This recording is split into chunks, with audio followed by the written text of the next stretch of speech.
myself to stage. Let me take off this iconic intro here. You see the nighttime background. You hear our legendary music, and then there.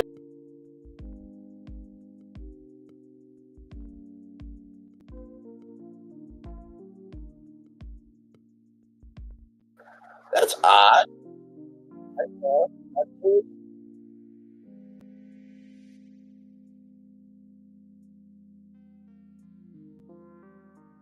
I'll give you one moment. I'll give you one moment. Stick right here.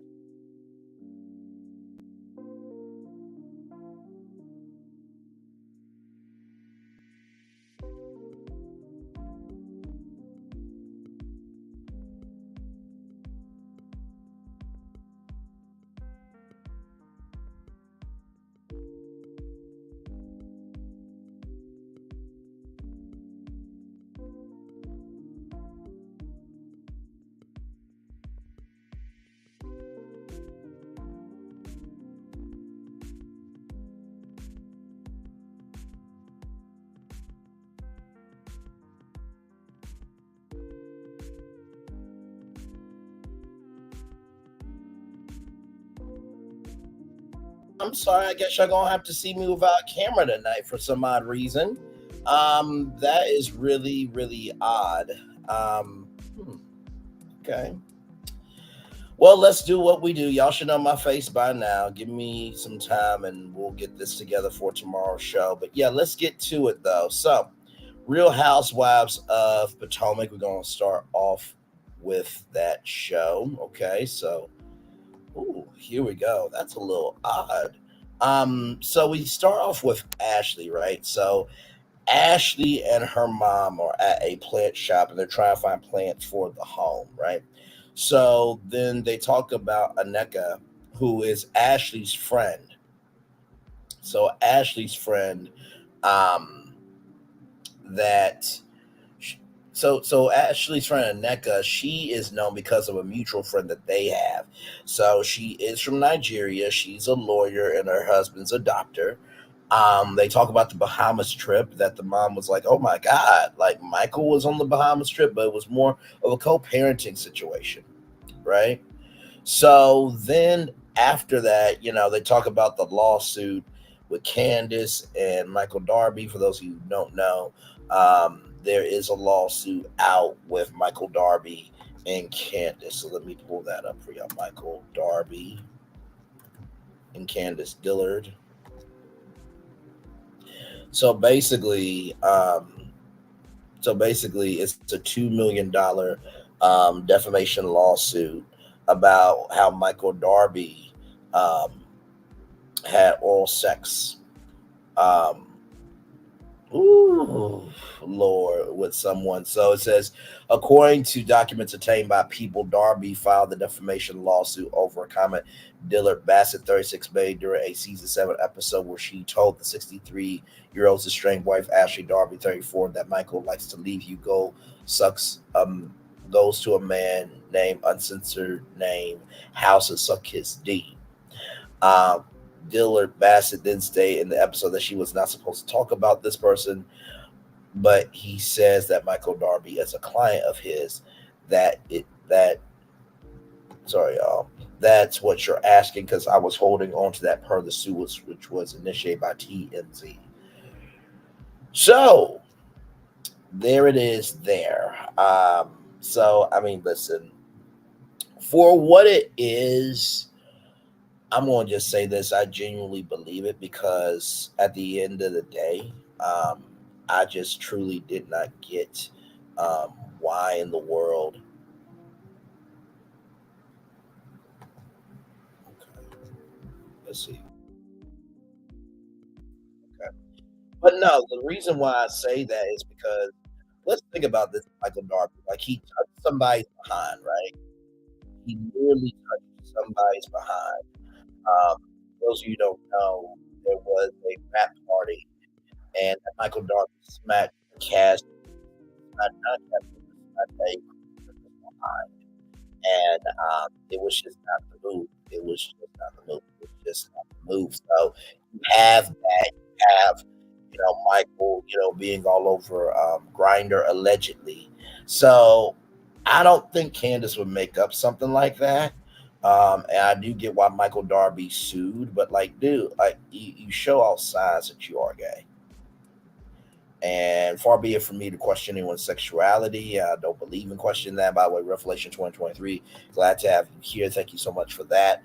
Love you as always. But yeah, I just truly felt like at the end of the day, like just because Candace said that doesn't mean it's true. So I get that you're defending yourself, but dude, you have shown behavior in the past that that's not what it is. So that's just my take though. That's just my take. So after all that,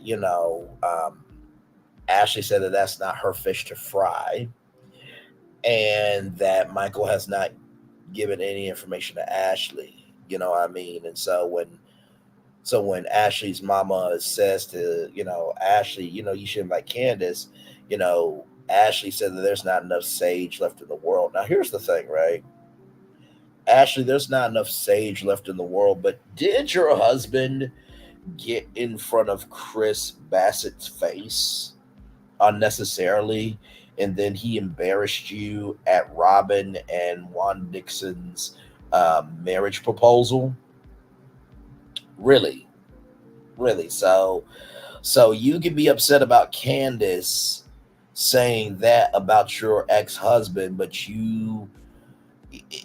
I just don't get why Ashley Darby exists on the show. Like, she made a character witness statement against Candace. And listen, I know Monique is your girl, okay? But Monique did start that fight, okay? She the one who pulled Candace. We all saw it. And for you to do that to her is just completely wrong. And not to mention too, like, you tried to get with Karen's daughter, and like I said, you being the new person in the group, you have no right to be friends with anybody's daughter. Um, she and me is just petty, is extra, and she really just has toxicity in her. I mean, there's not enough sage left in the world, but yet there's sage to avoid and not discuss and not to give energy to all the stuff that you've done. But okay. So then we get to Mia. So Karen meets Mia, and it's a handshake, and I love it because Mia tried to go in for the hug, right? And and Karen was like, "No, we're not doing this. You're gonna have to earn the hug." And I feel that, like, if you did wrong, like, you're gonna have to earn your way back. So Karen never expected a betrayal from Mia.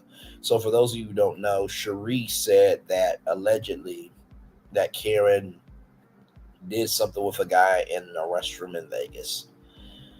Like, okay, unless you were there, you don't know. So I just felt like that was just totally, totally unnecessary for Sharice to say that, and for Mia to repeat it. Y'all, later on in this, I got so many thoughts. So Mia wasn't thinking about Ray at the time, and the reason why Karen was so upset was because when Mia brought that rumor, she not only hurt Karen, but she disrespected Ray. And I just felt like that was very fair. Like, if you don't know what's going on, don't say nothing, because that really did hurt Ray. That would have hurt me. Like, excuse me, what do you mean? So like, Mia has this thing. Like, she called Candace's project low budget.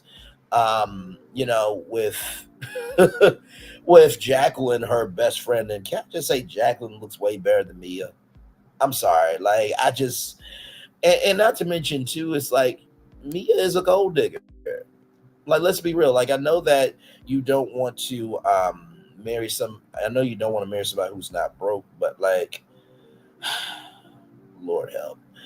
For you to feel the way that you are feeling, it is just beyond disrespectful that you would leave Gordon because of that. I know that he had a prostate issue where he can't get his thing up. And I know that Gordon allowed you to get your fill and still be in the marriage, but just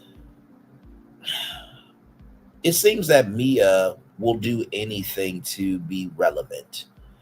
And Mia does seem to have a good story that, she's been through a lot. I remember that she said her mom was on poverty and that she's went through some things. So, like, bring out your stuff before you bring out somebody else's stuff. And Karen said, well, let's not bring up rumors that aren't truthful. And I totally agree with that. And so then, y'all, Mia said that she was medicated um, when she threw the drink. So for those of you who remember, in I think it was Mexico, where when Mia threw a martini in front of and on Wendy, Mia said that she was drinking and had medicine. Now listen, to me, I just feel like that was just so out of line. It really, really was because how like that's just a cop out. Like you did because you wanted to do it, and it wasn't cool. It wasn't right. And Giselle, I'm still not over you because you say that you are so concerned about the mental health of your friends, but yet you don't like Wendy. So you said on a reunion that you internally kiki, knowing good to damn well somebody would threw a martini in your face, you would have had many, many more words to say. So I just, so as they were walking away, Mia still tried to get a hug, and Karen's like, nope. And I'm with her. Like, you do me wrong. No, you're gonna have to work your way back. And I'm so glad for that. But yeah, I just felt that that was just a little much. I mean, that's just my take personally. I truly felt that it just was not fair. It was not fair at all.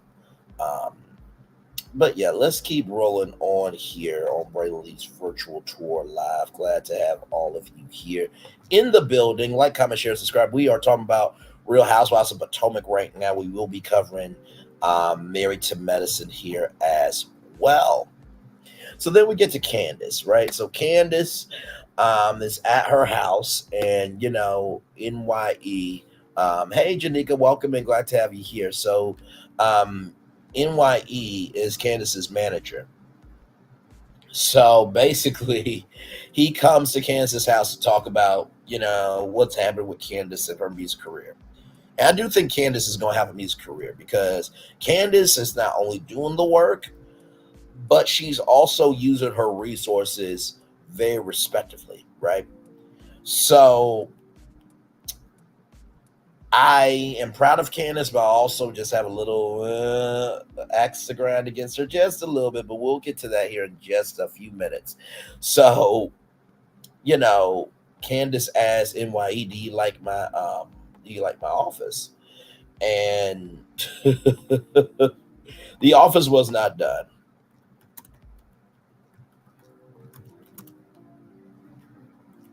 Sorry, y'all. There we go. But yeah, her office is not yet done. So it was like green and stuff. And so here's the thing, right? Here's the thing. So Chris Bassett said that her desk was a barbecue table, and the chairs were church chairs. And I'm just like, I can absolutely not do that. So But yeah, so sorry, y'all. That was just I'm talking with StreamYard because y'all when I okay,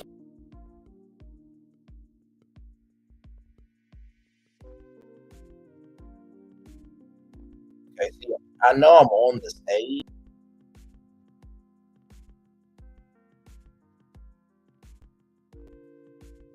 So see, I'm on the stage, but the camera's not working. So y'all forgive me, if y'all hear back up. Anyway, let's keep going. Let's keep going. So there is a contract with Marnard. Now I never heard of Marnard, but so she said that the contract with Marnard will be up soon, but it was a great run. And yeah, I just truly felt like at the end of the day that, yes, the contract is done, but I feel like something the Kool-Aid was not sweet with this because her face was like wanting to say like what actually happened, but she couldn't. So her thing is growing the audience around her. You know what I mean? So, but yeah. So as we continue on here, they're going to new venues for the Deep Space Tour, St. Louis, Pittsburgh, and New York, but they're looping back around to Chicago, Atlanta, So NYE brings up the fact of wanting to. Hang on, y'all. Give me 1 second. I'm still right here.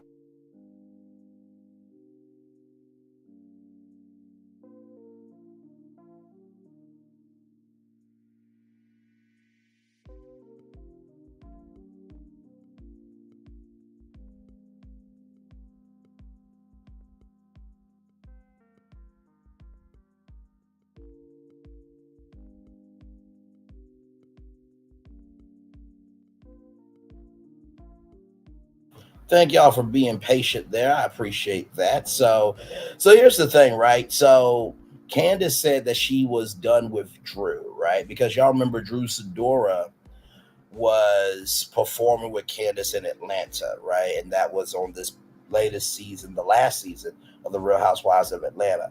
And so Candace felt that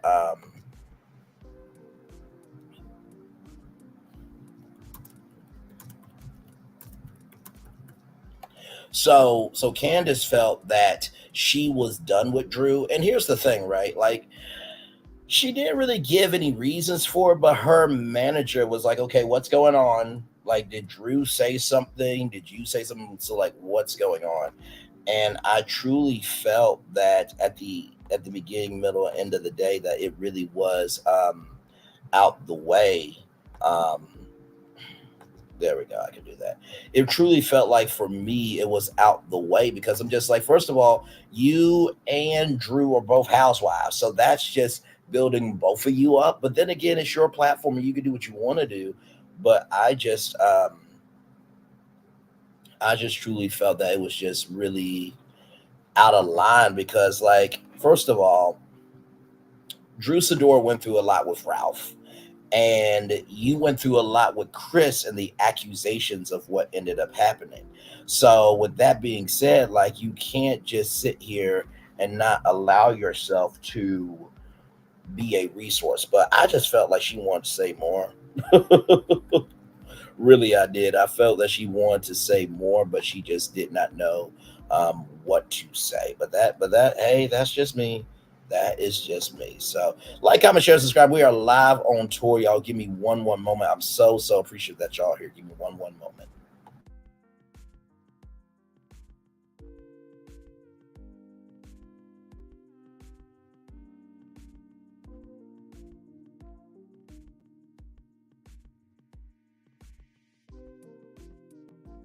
All right, y'all. So we are here live on tour. Sorry, I'm trying to get something worked out with StreamYard. Because when I turn on my camera, for some odd reason, it's not working. It's odd. So I'm messaging them while I'm live. But y'all give me some grace here. I thank y'all very much for it. So now we get to Robin or Roberto, in the words of Call Me Pick Pink or regular Robin. Shout out to Kim Byer. So we get to Robin, right? So she is at the house. By the way, can I just say this about Robin Dixon and Juan Dixon?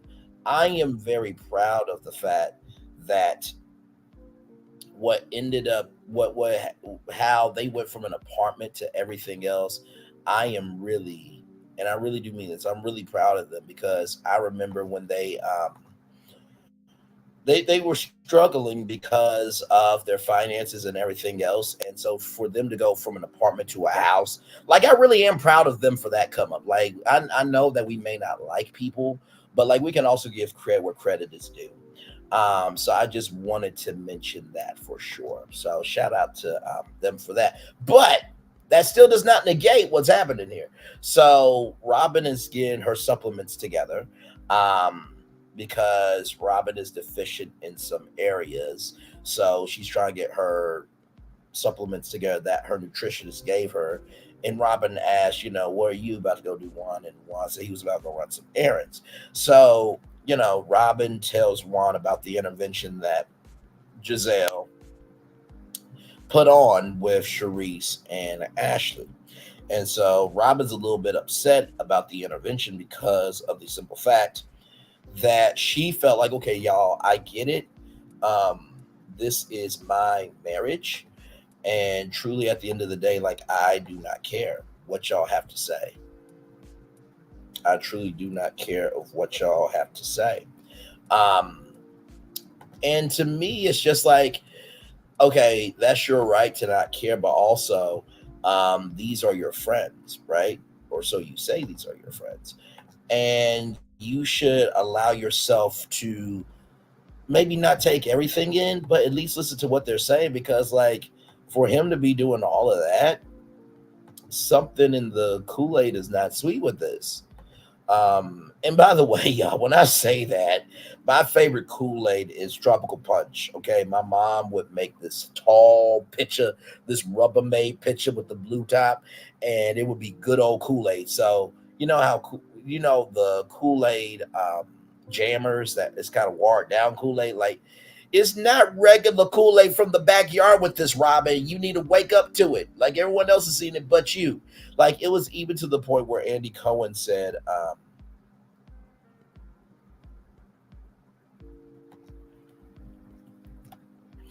but yeah, so when Andy Cohen said that, thank you, Bravo, for paying everybody's hotel room so that, Juan didn't have to, I was just like, wow. And here's the thing. So Giselle said, and I quote, that,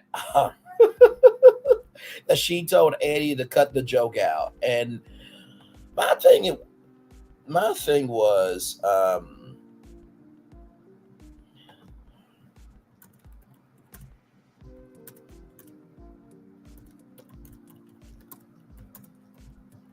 so, like I said, so Giselle, hey Phyllis, welcome in. So Giselle said that you need to cut the joke out, and then Robin went up right behind her and said, "Leave the joke in." So I'm just like, you gotta be able to mention the fact that you gotta be able to mention the fact that at the beginning, middle, end of the day that Robin, something ain't right here, girl. Something ain't right. You gotta recognize this, and it's not fair to her. Um, and that's what it is to me. It's just not fair. It's just not fair. Like he went to a hotel to pay off a room for somebody. Now that's just something that you just normally do not do. And then of course the laundromat, okay, we get it. HBCUs, those of you who don't know, are proportioned where they don't get a lot of funding. So everybody's got to chip in. But then to go out to the nail salon, really to go out to the nail salon, that's a little much with the optics of what's going on. So I just don't get it. I just truly, truly do not get it. So, but yeah, she is. She definitely is in denial. And at some point in time,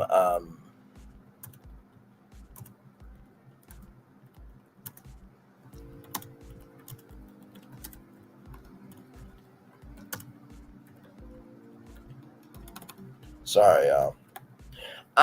But yeah, like this to me just seems like I want to stay in my bubble because this bubble is safe, and I get that. But like, come on now, come on, like not to mention too, like Watch cheated on you before, where you almost had to put a cheating clause in your you had to put a well, you almost put a cheating clause in your prenup.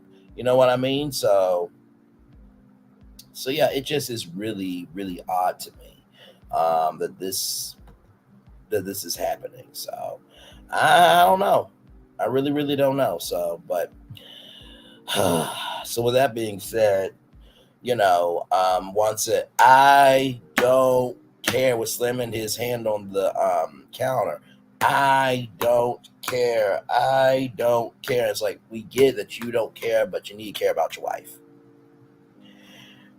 And so they had like this Robin mad meter because Juan was like, cuss me out, get mad at me, throw glasses at me. And it's just like, dude, just stop. Just stop the cap. Just legitimately stop the cap. Okay. Just stop the cap. Stop the cap. Just stop the cap.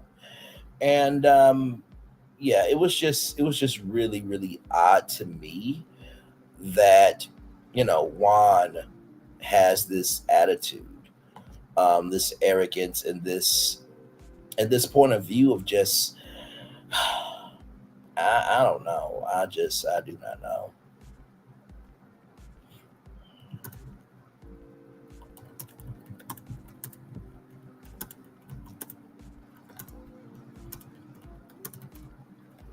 But yeah, so I truly just don't get it. By the way, y'all, I am trying to talk to StreamYard at the same time because my webcam for some odd reason does not want to work. Um, even though I know my camera is fine because y'all have seen it plenty of times, and my webcam does work fine. So I don't know what's going on, but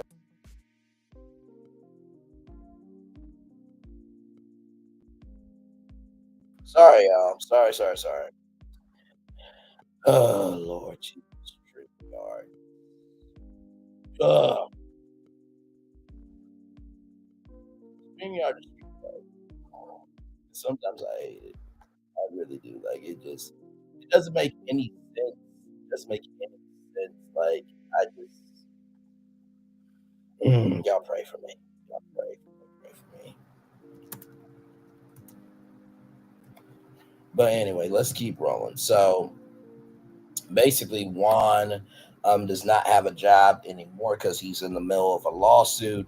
Um, with Copen State University. It was a SA lawsuit with a student, and he said that he always loved his guys, and his guys love him back. And so, Juan says he puts himself before others, and Robin says, so do I. So to me, it just gives an energy of like I'm going to do what I want to do for my own pleasure, but not what I need to do, even though it may be difficult. Like when you get married, the world doesn't become about you anymore, and I just felt that that was just so out of line, out the way, and just really wrong to Robin, and not to mention the boys too. You know what I mean? That's just how I feel. So then we get to NECA. NECA is the new housewife of Potomac of this show, and so she's in a new house, but it's under construction. She got a 5 bed, 5 bath house of 6,000 square feet. So the husband wants to keep the chandelier, um, and NECA is like, no, we're not keeping the chandelier. It's like it. Here's the thing, like right with women, from what I've seen from HGTV, women are very much about the design details, and men are just like, okay, how much is it going to cost, and how many rooms and all that type of stuff. But can we talk? It seems to me that NECA is definitely about image, and I'm not saying that it's not wrong to be about image, but it's like it's a home that's paid for, right? So unless the chandelier's not going to be with the aesthetic, then just keep it, because guess what, if you guys don't know, you can negotiate the furniture in the home. If it's a stage home, you can negotiate the furniture in the home, or some of the furniture in the closing costs. So I just felt like that was what her husband wanted. It did seem to me like, hey, can we keep it? Can we keep it? Can we keep it? But he was like, hey, are we keeping the chandelier? And she was just very flippant about it. I'm like, it's a damn chandelier. Like, it's not that big of a deal. Right, that's exactly how I'm feeling about her. But it is what it is. It is what it is. So then we talk about this bathroom, and that the husband said that he doesn't want any bags in the restroom. So I'm guessing that she might have left purses or something in there. I didn't understand what he meant by that. That no bags in the bathroom, I guess. But he wants to take baths, and that NECA said, well, you want to take baths for the first time. I'm just like, okay, well, I mean, listen, and here's the thing, I take showers, okay? I'm just gonna be real with y'all. I'm more of a shower person than a bath person. And more, I think more people take showers than baths. But still, even if that's what your husband wanted to do, that's what he wants to do. Like, it seems to me that, and look, this is just the first time we all meeting them, okay? So I'm about to say everything's alleged in my piece for entertainment purposes only. It seems to me that if you don't agree with NECA, it's a problem. It seems like that's on anything. And I don't want to seem like I'm thinking that way, but that's what I truly think. Um, you know what I mean? So it seems off to me. It really, really does seem off to me. But hey, I could be completely wrong, but I really truly believe that, though. I really truly believe that. So, Lord Jesus, just I'm with you, Phyllis. I'm kind of over her already. So you know, NECA's husband, Ike, is a medical doctor by day, a scrub model by afternoon, and a club owner by night. So I guess he does own a club, I guess, but we'll find out more. And so they've been trying to have kids, but NECA's morning routine's a little bit different than most. So she takes her multivitamins to be able to have kids, and then she drinks champagne. Now, I don't know if you're supposed to do that with multivitamins. Like, let me look that up. Like, no shade. Should hang on, let me look up here. Should you take multivitamins with champagne?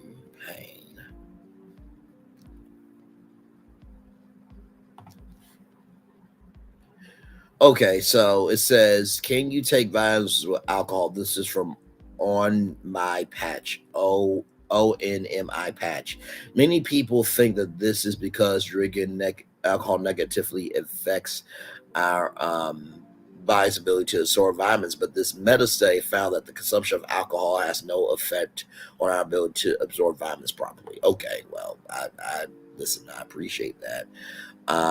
But it says here that vitamins and this is from Livestrong. .com. It says, what are the effects of alcohol on vitamins and minerals? Vitamins and alcohol don't mix well. Alcohol consumption can negatively affect a healthy diet because it inhibits the body from absorbing essential nutrients from the supplement. So that's why I thought, like, I don't. If you're trying to get pregnant, I don't think champagne is the way to go. I think water is the way to go. But hey, to each their own. You know what I mean? But I just NECA rubs me the wrong way, and I know, like, give grace, love, and space, but like something is just not off. And then she checks to see if she's ovulating every morning. Yeah. So and like I said, if you go to an OGBYN or if you even go to a regular schmegular doctor, I don't think they're going to prescribe you to take your vitamins with champagne. I don't think that's a thing. I really don't. So then, they have a dog, and NECA lets down the dog and says, does the dog like the new home? And the dog runs over to Ike, and she has a brat tantrum of, like, she goes over to you when I feed her and clothe her, everything else. Guess what? Dogs have a very good intuition. And I'm thinking that dog is like, well, guess what? You a lot to deal with, at least when he's here.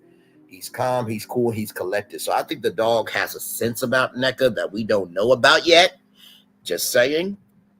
So anyway, we move on to hey, Tyler and Tamon's G Mom, welcome in and glad to have you here. Um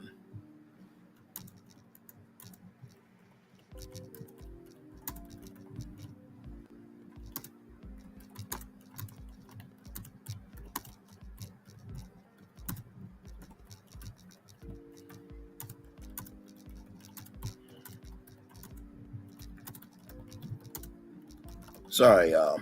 I'm so sorry. I'm trying to talk to StreamYard about my webcam working. But anyway, we are on Wendy, Dr. Wendy, that is. Let me put some respect on that name, Dr. Wendy. So Wendy is with Marsha, and so they're looking for a studio space for a talk show.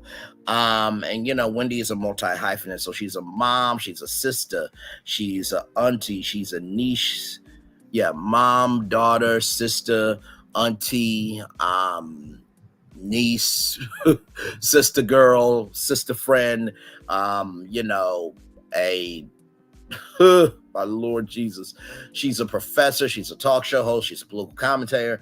And by the way, y'all, for those people that may not understand why Wendy is because back in Nigeria, education is the great equalizer. So she takes in that very strongly. And you know what? For what it is, I'm actually very proud that there's a woman on the show that takes education seriously. Because I'm like, with Giselle, Rob, and Mia and Ashley, I'm like, do y'all have any brain cells that can form a brain about being educated on anything besides being trifling, hateful, and nasty. Like, I'm sorry. So, like, I like Dr. Wendy. I think she gives the group a elevated soul. And I'm not saying Karen doesn't, because I think Karen. Let me tell you something. Karen can take on any of those women. I feel like she could. I feel like she could take on a man, an intellectual battle, and that man would not be able to have a brain to think. I really mean that. Karen's an OG. So, like I said, I feel like Giselle and Robin and Ashley and Mia, they could leave. They could leave. There's plenty of other women in Potomac or, within the DMV area that they can make it work. So, but that's just me though. So, with that being said, so the space that they are in, that Marsha and Wendy are in, is because Wendy wants to do a talk show. And so I feel that, Dr. Wendy could definitely do that. I remember, I think Dr. Wendy wanted to like do the talk or something like that, if I'm not mistaken. Or I tweeted at Dr. Wendy she should do the talk. But either way, I thought that her wanting to be a talk show also was a big thing because she was, I think her first season, she was debating on staying a professor at John Hopkins University or going on this political commentator television career. And let me tell you something. TV's a lot easier than being a professor. I'm gonna tell you why. Because being a professor, you gotta make all those lesson plans, and you gotta grade all those papers, and then yes, you get a summer break, but I mean, you don't. As you get older, you understand that your energy is very limited. And so I feel like, for Dr. Wendy, she definitely could do that. And we will get to we'll get to the names of her show because Lord Jesus. So Wendy has known Marsha since she was 19 years old, and that Marsha has produced some shows at Sundance. Now, for those of you who don't know what Sundance, if I'm not mistaken, it is a film festival. Now, here's the thing. Now, there has been some shows on Sundance TV, so I'm guessing that that's what Dr. Wendy was talking about, that some shows have aired on Sundance TV, but she did not say Sundance TV. But either way, Sundance is a very big deal. So, with that being said,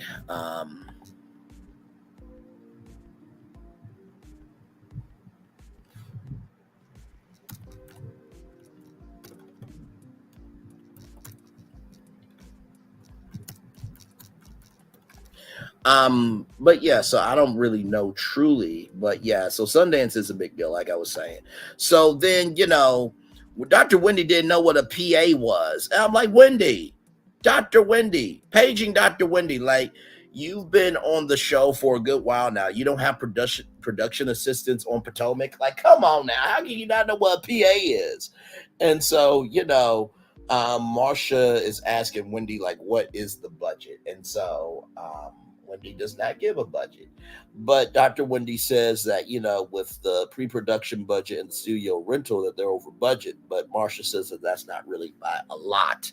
So then Wendy comes up with different names, like Wendy's Wisdom. There was another name, but then the one that she wanted to land on was Wine with Dr. Wendy. And I'm just like, there's already a content creator that already kind of does that concept. Lord help. I mean, honestly, like, nobody's done a margarita show. And that's no shade. Nobody has done a margarita show. I think that would be a great show. I mean, I can think of a name, but I'm not going to give it just in case I want to do it. But like, try margaritas, try out other different things. Cause like the wine one, I'm like, someone's already done that. Not to mention, you don't want to get copyright infringement stuff. You don't want to get a copyright infringement lawsuit and stuff like that. So that's just me. So then we get to Karen. So Karen is at this workout place, right? So Ashley, Mia, and Giselle are invited, and Ashley is proud of her new best friends, Demi and Diamond. Demi and Diamond are her breast enhancement friends. And I'm just like, you know, Ashley reminds me so much of Nicole Pedro's sister from the Family Shed and Tell. Like, Nicole also got, her breast done. And it's just like, just because you try to get your outside beauty done doesn't mean that your inside beauty is where it needs to be. That's just me. But I don't know. Because, like, Ashley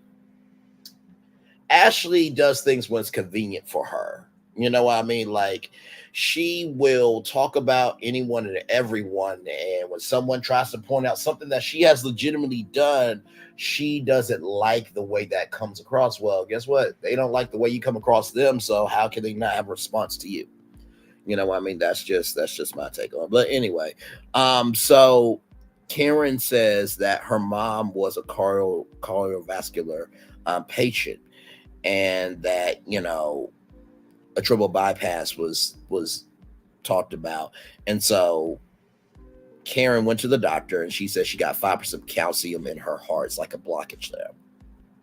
So Karen wants to work out even more because she's hitting the triple. She's hitting the triple 20, which is 60. And let me just say this, for Karen looking 60 years old, Karen's a good looking 60. Okay, I'm just gonna be real about it. I mean, Lord, and here's the thing too, like the ageism thing that they do with Karen. I feel that the lady should be so privileged to want to get to that age. You know what I mean? But to each their own.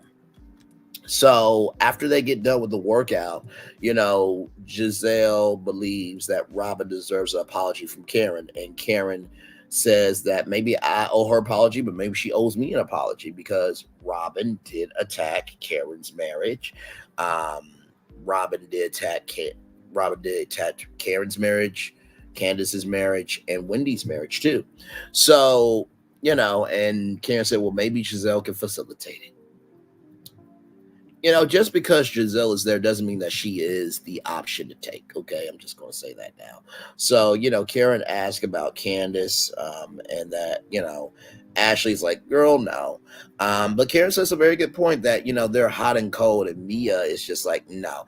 And Mia, you have no room to talk because you've been mean to Candace. Like, you called her stuff low budget. At the end of the day, you tried to get in the middle of an argument that was Giselle's and Candace's argument at the reunion, and when she told you to shut up, you could take it. And like I said, your friend Jacqueline, who put you in your place, like, Mia, you are a liar, pants on fire. You're going to hell with gasoline draws on. Like, when do you ever tell the truth? You are the girl that cried wolf. You cry wolf so much that when a real wolf is coming, you're going to be gone mentally because nobody's going to believe you. And like, you're so big mad that Karen is telling you that we're going to shake hands. She doesn't have to give a care about you, right? But whatever. So, Ashley reads this text message from Candace of, do not talk to me again because you bring up lies for entertainment purposes. And guess what? I mean, where's the lie? Like, Giselle does the same thing. Giselle attacks everyone else's marriages, but yet she is enthralled in a scandal with her best friend by putting a story behind a paywall. So it is what it is. But with that being said, like, comment, share, subscribe. We are live on tour talking about Real Housewives of Potomac. We are almost done, y'all. That we'll be on our way to Married to Medicine. There's a lot that happened in that episode for sure. But then Ashley brings up NECA, and that listen, like I said, NECA, I feel my feelings about her. Maybe they might change. We don't know what the season is going to be, but oh Lord, NECA, just tread lightly. So then, they talk about, the ladies talk about, Giselle's, man, because Karen asks, is there going to be a man at Ashley's, housewarming? And Ashley says no. So Giselle has somebody who's like, what, 16 years younger than her. And so Karen said that that Jason was in Pampers as that she was going through that Giselle was going through high school. I'm like, Karen, you do not have to say that out loud, but it's true though. It is true. And listen, the Cougar Cub relationship is a real thing. Now, I'm not going to sit here in front with you. If I could have anybody off of that cast, okay, Dr. Wendy could get it. And and Charisse, I think Charisse is a beautiful woman too. So, listen, it is what it is. I'm not saying it doesn't work, but like there's nothing attractive about Giselle. Like, if you like a black woman having a drink thrown in her face and you internally kiki about it, we're not cool. I'm not sorry. So, like, there's nothing attractive about Giselle. Nothing. Although I will say that her daughters do seem lovely. They do seem kind. They do seem genuine. And honestly, let me tell you something. I think the audience like Giselle's daughters better than Giselle, because they will check her on camera respectfully, of course, because they are kids. But yeah, I really do feel that Giselle's daughters really check Giselle in a way that the real voice is there of that. Like, you guys remember when Giselle said that she was going to try to get back with their dad, and they were like, why? And I know kids are supposed to stay in a child's place. However, kids are very intuitive, and I feel that they know more than what's going on. You know what I mean? So that's just my take on it.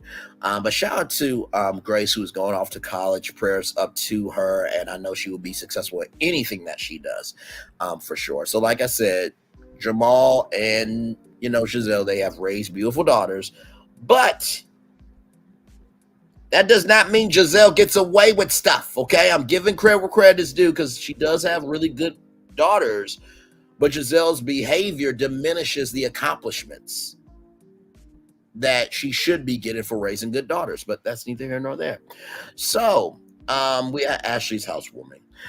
Dusty, Ashley's uncle, did not know that Michael was on the vacation, because Giselle's the first one that arrives and brings over Coronas. And so, Giselle is telling business that, guess what, Ashley has not said to Dusty. So Giselle, not being a good friend, and so, Giselle, Dusty, stays in his lane. And Giselle asked Dusty, do you really stay in your lane? I'm like, Giselle, do you stay in your lane? Like, that is Uncle. Uncle has more, carte blanche to say what he wants to about his needs more than you do. At this point, you are a coworker, Giselle. Good damn. You can't get upset with him. And by the way, Dusty, he's been married to his same woman for 30 years, Giselle. Take notes before you ask somebody if they stay in their lane. Because guess what? I was feeling uncomfortable. To use your words, I was feeling uncomfortable. You were going after a man with his take on his family member. He knows more than you do. Shut up. Damn. In the words of Nell Fusher, shut the hell up. Anyway, I can't. Like, Giselle talks too damn much. Just like Dr. Heavenly. We'll get into that a little bit later on. Lord help. So anyway, Mia shows up. And y'all, this is why I literally put down my notes, because I keep it real with y'all. I said, Mia looks like a fish under recall. Like, it was the yellow and the pink. I'm like, what is that? What is that? Like, you could have came in a red dress, but no, you just had to do colors today. You just had to do colors. She looks like a salmon that nobody wanted to pull up from the blue ocean. Anyway.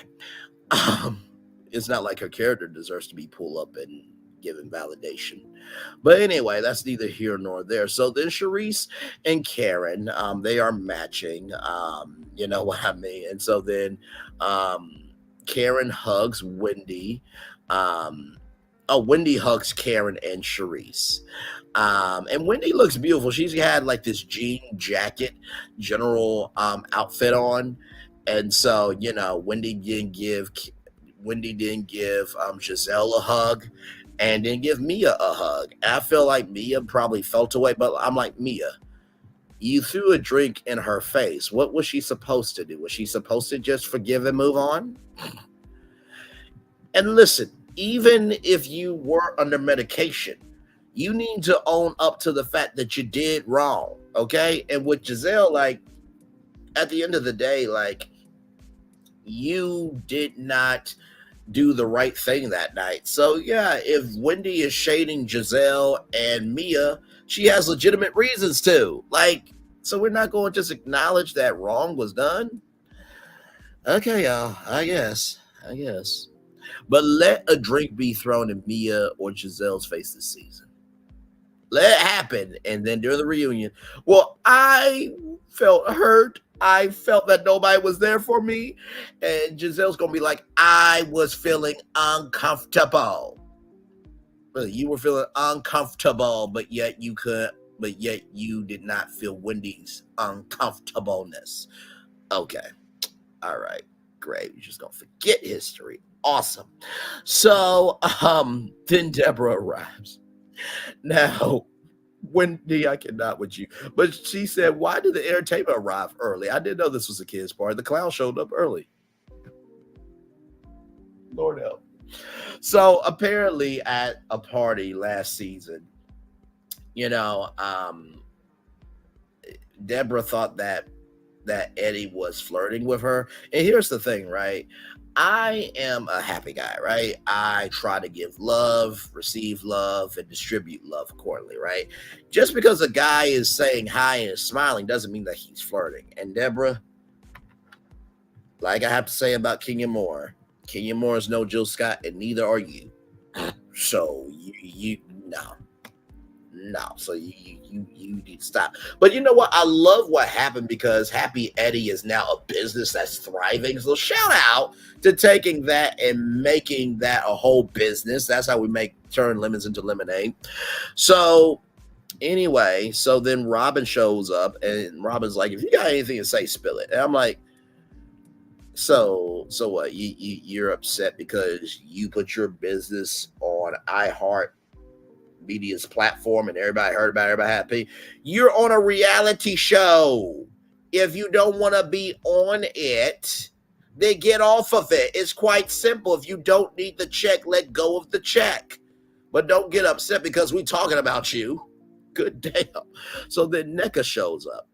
And, the producer asked, have you seen NECA before? And Wendy was trying to recollect where she's seen NECA. And so Wendy said that she has seen NECA in passing. So then Ashley and Wendy catch up, about this tribe in Nigeria that's like a really bad tribe. So, Wendy was talking about, at the party that happened with their son, I think it was their son, when they had the Nigerian hats on and stuff. If Wendy was a part of that tribe, then nobody would have came to the party. And that Wendy does want to be Ashley's friend, but she does not want to be stabbed in the back if the opportunity presents itself. And so the OSU Association is not true. And you know what? I felt like this was a good episode. I felt that this was a very good episode. Truly, I felt that it was truly important to know that at the end of the day, this group is so off balance with culture that they need someone with culture to keep the balance. So I thought it was a great episode. I didn't see the preview, but I'm assuming that it's more about the dinner party and more things to come. So with that being said, welcome in everybody. Glad to have you all here. We are doing the Real Housewives of Potomac and Married to Medicine after show. That's right. It happened on Sunday. It is Monday, so we do the after show the day after. So now we're getting ready into Married to Medicine. Now listen, I don't know if the Bravo producers heard me or not, but I'm going to say this week's episode was a lot easier to follow. Okay. So I don't know if my notes made it to Bravo or not, but shout out to Bravo for just making it easy. Okay. So we get into Married to Medicine, right? Heavily wig fall off in the middle of her doing yoga. Just like, ooh, okay. So then Dr. Simone talks about pregnancy, that, this woman feels a certain way. Dr. Simone said if men had to be pregnant, there would be no kids. It's just like, okay, I mean, you're not wrong, but like, really though, to say it like that? And then Toya is talking to her sons about sex because they're gonna have a sex talk later on. So, but anyway, so then the first scene we see is Phaedra Park. So Phaedra's house is beautiful. I'm not gonna sit here in front. And Quad comes over, and so Quad and Phaedra are catching up, and that Quad has somebody new. And I think it was last month that Quad introduced the new man to everybody. And I'm not gonna lie, like he's a smooth looking brother. And the producers asked, what is his name? And Quad said, Gentleman Friend. That this is new, so y'all calm down before y'all start going out there. And so Quad wants a drink, and so.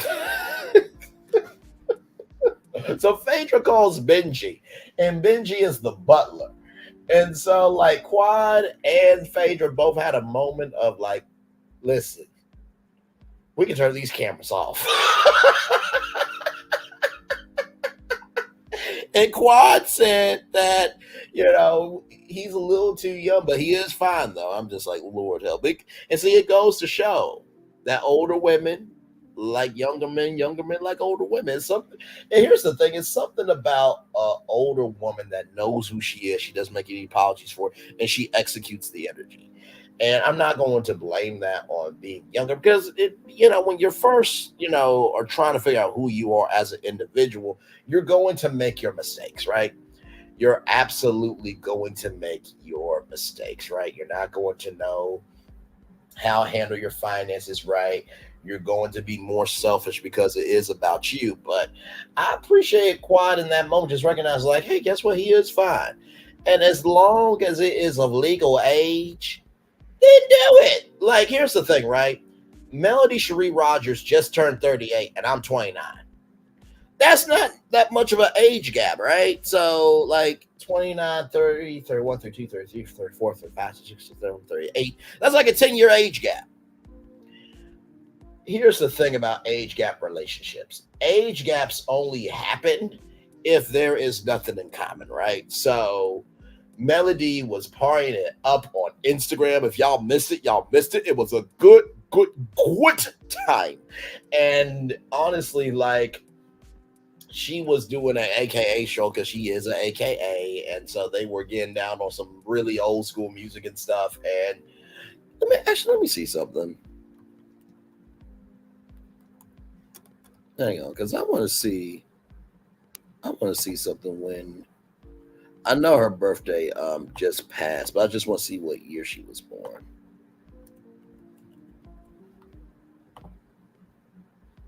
So she was born in 1985. Okay, 1985. I was born in 1994. So that's still on the cusp of, the beginning of the 90s and stuff like that.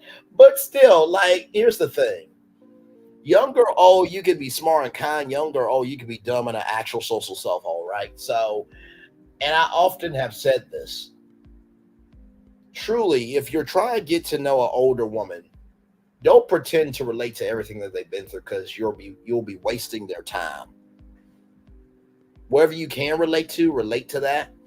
But whatever you cannot relate to, listen to her stories.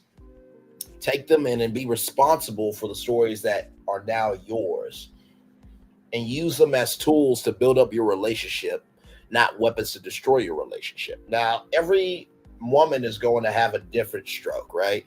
Some women will be open to a 10-year age gap and some will not, right? But like I said, if a young person can screw you over because they're immature with how they are handling themselves, and a grown person can be irresponsible because they are selfish, then where does that leave you? That leaves you about, their connection, right? So with that being said, that Sweet Tea and Toya are close allegedly. I think that's what was said, but I could be completely wrong. So Phaedra is talking about Quad's not around the girls, and that Quad went down to South Africa, and that Quad likes South Africa. And so, Phaedra, hey, good to see you, Love173. Thank you so much for being here. So, Phaedra brings up the fact that Toya brought up Quad's DUI, and that Quad said that she was cited, but she worked out with her lawyers and it was done. And so it was a throwback clip of, Toya and Quad getting into it, and her husband got into it. And I'm just like, dude, I'm just gonna say this now. Like, I haven't seen all of the seasons. Okay, so this is my first season, but I do feel that Toya sometimes stirs the pot unnecessarily, right? And to me, it's just like, at the end of the day, if you don't know, keep your mouth shut. If you don't know, keep your mouth shut. If you don't know, keep your mouth shut. And to Toya's husband, stay out of the women's issues. I know that's your wife and you're defending her, but dude, and listen, far be it for me to tell another grown black man what to do about his woman, but we have to be able to recognize that sometimes men and women are messy. So if you know your wife has messy tendencies, tell her to shut up about things that she doesn't know about. Because if Toya gets a DUI, guess what that gives Quad to do? That gives Quad carte blanche to talk about Toya in any way that she wants to. What the hell? Jesus. Y'all remember that Key and Peele sketch? Y'all remember that Key and Peele sketch with Barack Obama and Luther, the angry translator? I feel like some of these shows may need an angry translator. That's just me. That's just me. And if I could be on any reality show, honestly, I wouldn't mind joining the cast of Brat Loves Judy, because I love those two, first of all.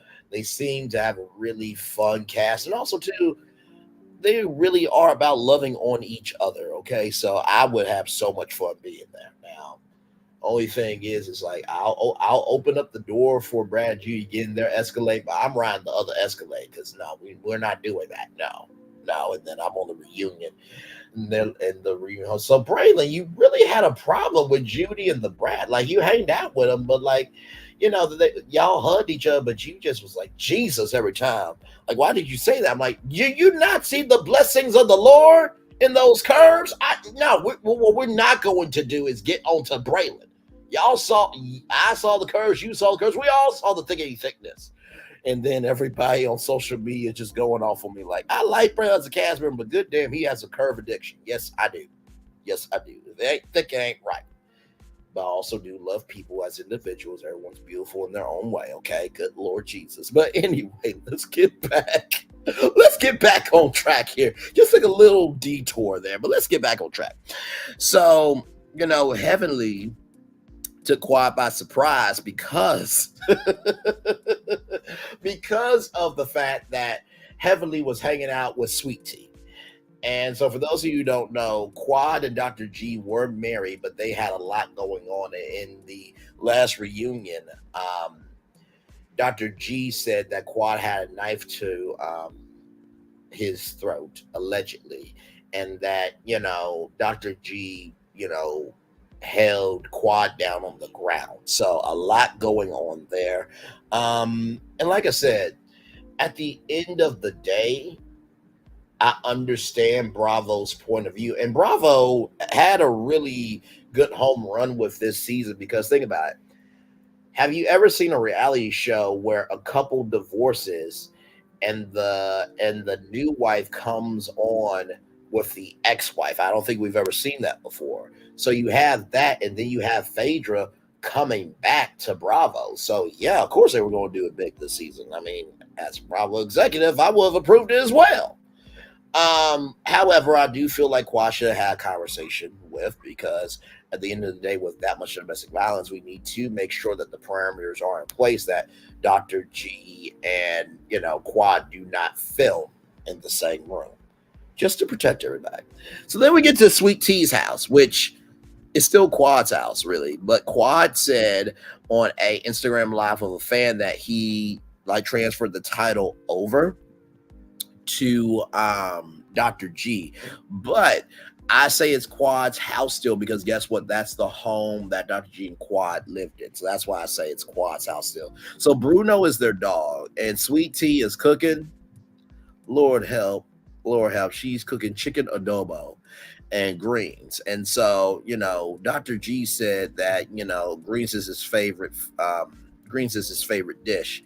And so Dr. G said, Sweet Tea's greens are made like she's a 65-year-old woman from 1965. So Sweet Tea works for the federal government. Now, shout out to Sweet Tea for that because she said she was from Plant, Arkansas. And y'all remember what Phaedra said that she didn't have no thickness in the back. big Tex big Texas panties and need big Texas energy to match, but that Phaedra's panties like chew at her like no. So I still thought that was funny because Phaedra wasn't lying. I'm like, she's from Plant, Arkansas, down south. Like down south is thickety thick. You know what I mean? And I guess Sweet Tea got skipped by God, I guess, for that. But that's neither here nor there. So let's keep rolling. So the planning for the wedding. I'm sorry. The planning for the wedding is talked about. And how, the reception and the dresses and the suits and everything else. It seems like it's a lot. And so that Sweet Tea is going to turn into a bridezilla, and the wedding is less than a month away. Oh Lord! So my thing is this: like how long have y'all really known each other? You know what I mean? How long have y'all really known each other? Because for the wedding to be 1 month away, this seems to me a very rushed relationship. A very, very, very rushed relationship to me. And maybe it might not be to you, but listen, that's still body shaming on Phaedra's part. Phaedra boss her, so they say. I mean, listen, I'm not here for body shaming. I am not. I'm not for body shaming. Not here, not there, not anywhere. Sam, I am to you at Love 713. However, I think we can all agree that it wasn't filling out. I'm sorry, like the outfit was good, but like it did, the outfit wasn't giving what it needed to give because the back just wasn't, the back didn't match the outfit, okay? Like if you're talking about a hold down and giddy up, let me tell you, when you want to ride it, jump on it, my saddle, baby, when you spin that rope and you pull in, you need to pull everything in. You're not just trying to, okay, oh, I'm pulling. Okay, oh, wait a minute. Okay, that's bad. That's a little loose. Okay, hang on. I gotta grab it a little harder, pull that in, and then you gotta pull that. No, you know, she may need a tailor, but guess what? Taylor can only do what is allowed and what's there. So, with that being said, we're just gonna move on. Lord, y'all, I'm not being shady. Like, y'all can watch the first episode. Like, there was no thickness back there. Like, and what Phaedra does in this episode, like we're gonna get to it, but we're gonna have a discussion. We're gonna have a discussion. Anyway, so Sweet Tea says that she needs help with cake tasting, and Dr. G said, "Now that I can do. Now I will agree with Sweet Tea on this. Even though he is paying for things, that doesn't. You know what? Here's the thing: shade is in the eyes of the beholder, and it's up to the person that is hearing, right? So everything's in the eye of the beholder and in the hearing of the beholder, right? So sometimes the truth is the truth, and sometimes the shade is the shade. And my thing is this: if what I'm saying ain't true, don't worry about it. But if you respond in some shape, form, or fashion, it must be true about you to some degree, okay? So anyway, but I love you though. I love you though. Because listen, at the end of the day, I feel like everyone has a bit of shade in them and everyone has a little bit of truth in them. You know what I mean? No, listen, it is all good. No judgment over here, only love for me. You know that. So let's keep rolling. So Dr. G is going to do these cake, is going to test these cakes. You know what I mean? So we don't see the cake test tasting though. But anyway, so then we're at Dr. Jackie, and so Dr. Jackie. Uh, well, talk about it then. Talk about it. Listen.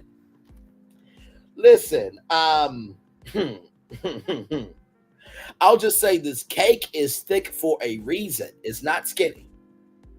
I'm gonna say it two more times. Cake is thick for a reason. It's not skinny. Cake is thick for a reason. It's not skinny. Let's move on, shall we? So we're with Dr. Jackie, and she goes into Dr. Bullard's office.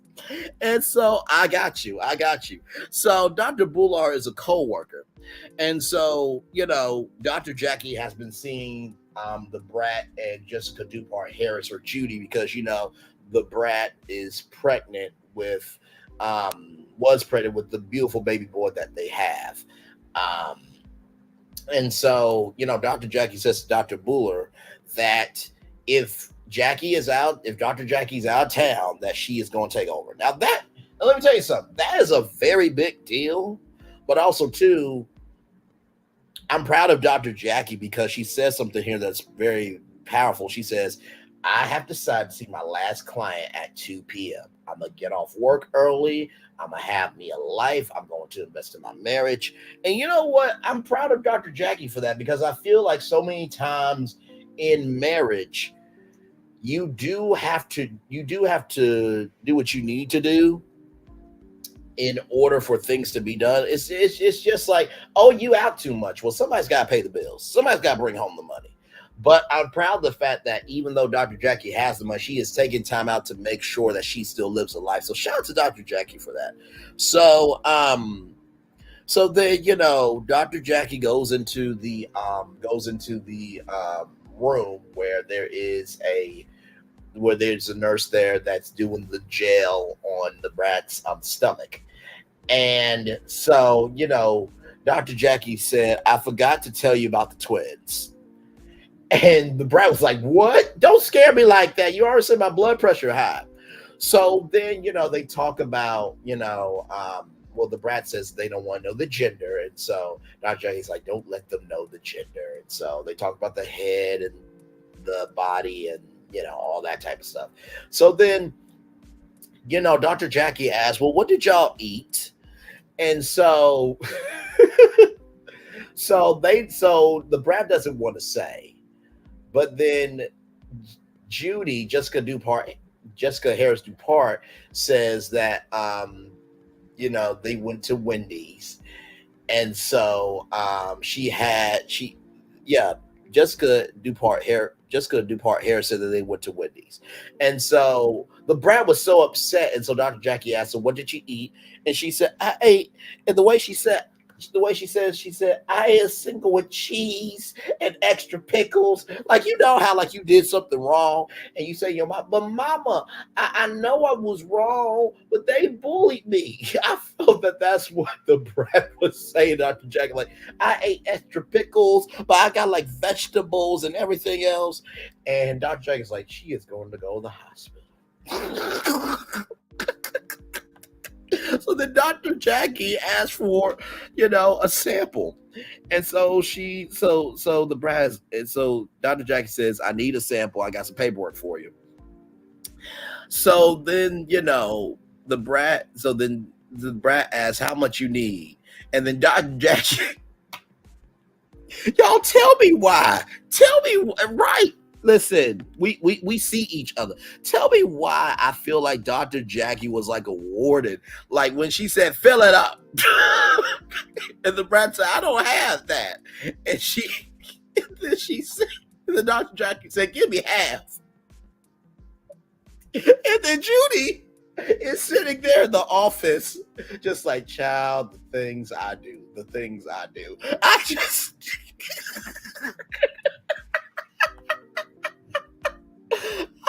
I love Brat and Judy together. Like I've said before, like that was my relationship until I got one. And I do have a relationship now.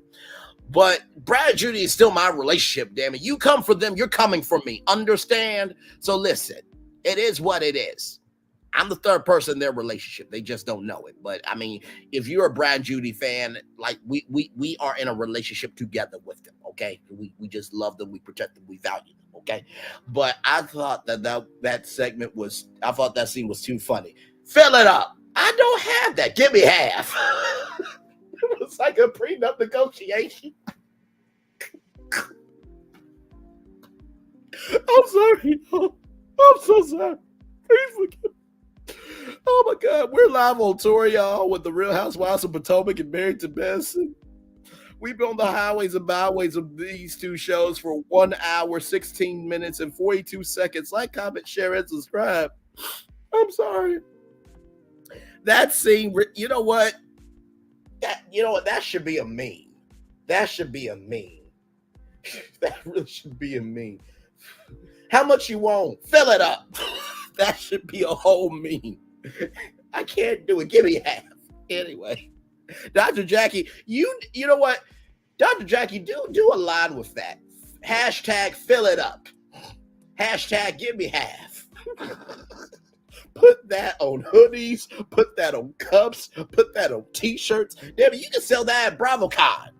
Hell. I bet you'll be more affordable than the $500 suit that Shein had on her website, allegedly. But anyway, let's keep going. So then we get to Toya. Toya is calling Sweet Tea, and Toya has a wine club that she's been doing with Kendall Jackson for a good while. And I will say this: anytime that you're trying to do something new, I will say it is a great thing because it takes a lot of courage to step out on faith, right? So, so her husband asked, how was your day? And Toya played tennis for 3.5 hours. You played tennis for 3.5 hours in an 8-hour day? I guess that must be rich people problems. Because, if I have 3.5 now, like I said, the media career I want, I'm not gonna be able to do all that. But even on an off day, I ain't playing no tennis or nothing for 3.5 hours. Now, it depends. Go-karting, I'll give you 90 minutes, maybe 2 hours. But 3 hours of go-karting in a day when I can go to a bar and have mimosas and chicken and waffles, I have other things I want to do. That was team too much. 3.5 hours for some damn tennis. All you doing is hitting a ball back and forth. Hell, you and your husband could have been playing football in the backyard. Y'all could have been throwing the ball back and forth and hitting each other in between. Like,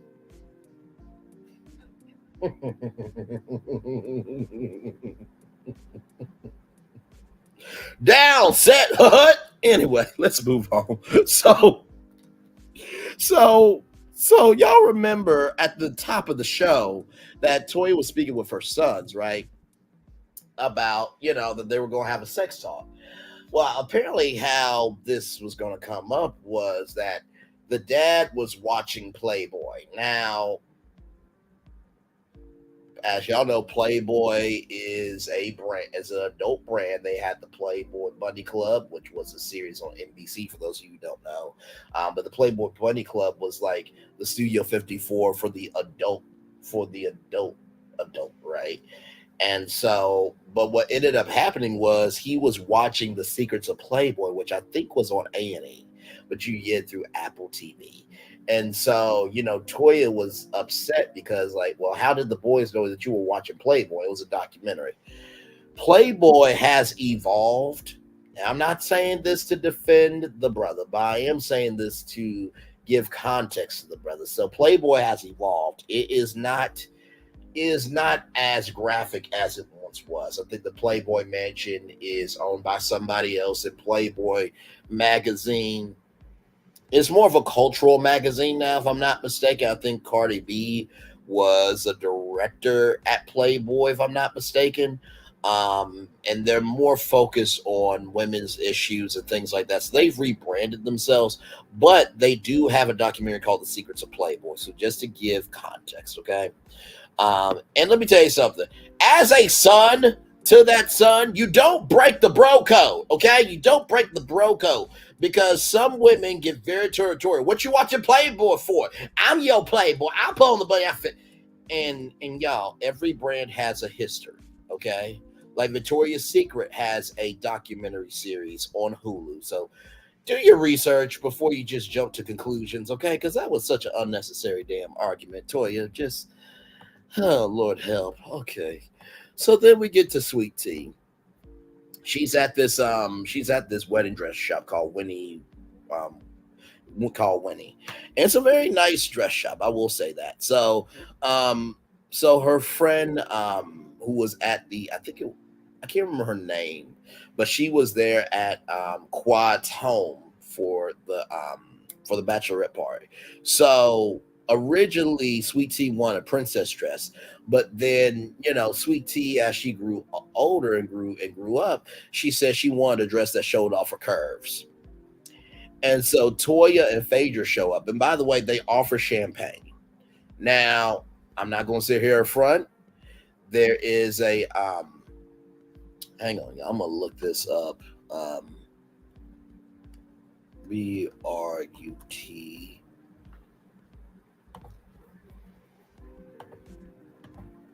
I'm gonna type the link in the chat.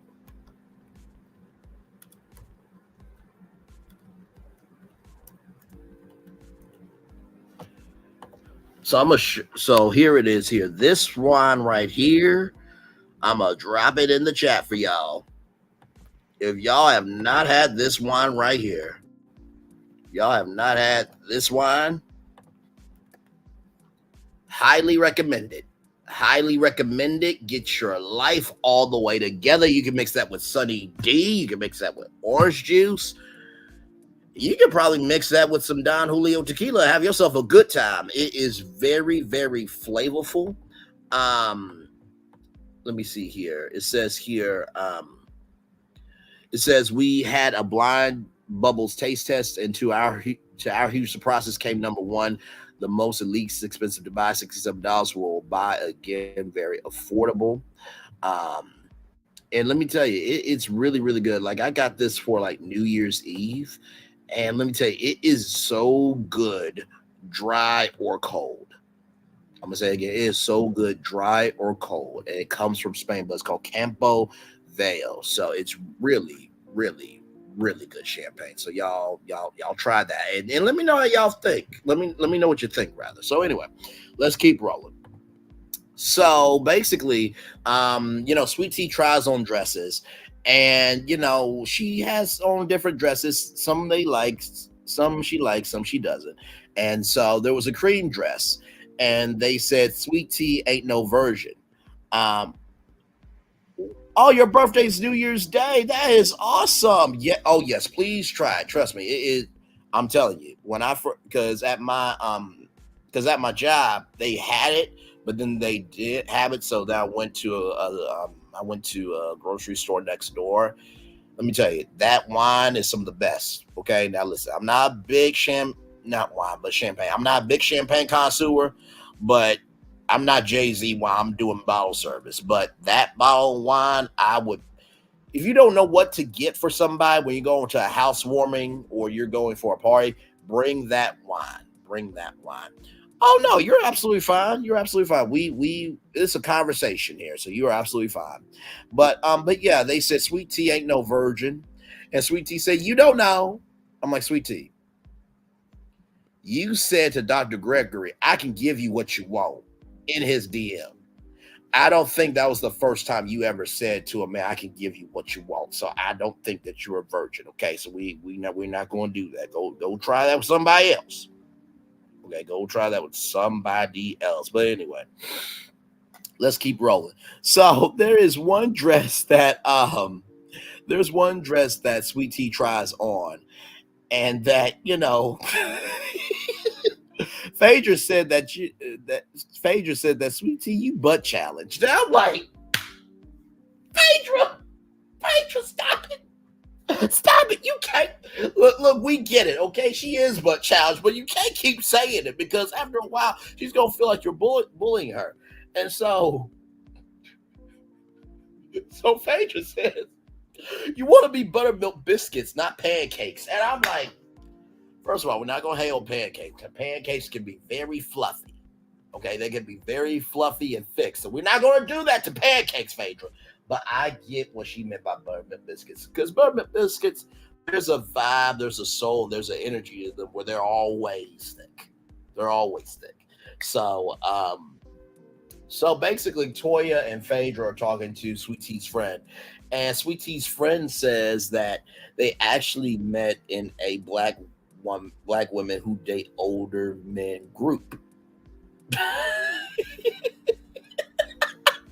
Not that you would have fought Phaedra, not that you would have fought Phaedra, but see, you have it though, so you don't have to fight Phaedra. You know what I mean? I'm sorry.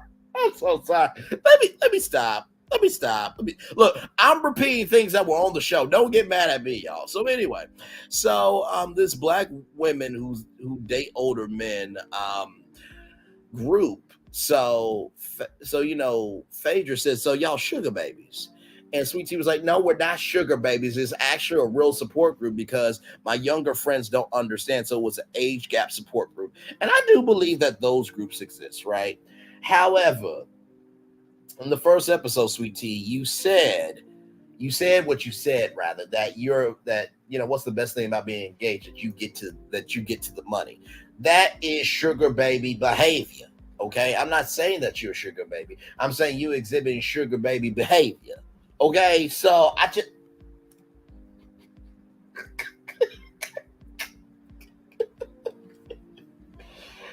you know what? I feel like Phaedra should also do a buttermilk biscuit clothing line and just say, this clothing is for people who have buttermilk biscuits. If you ain't got it, don't wear it. Just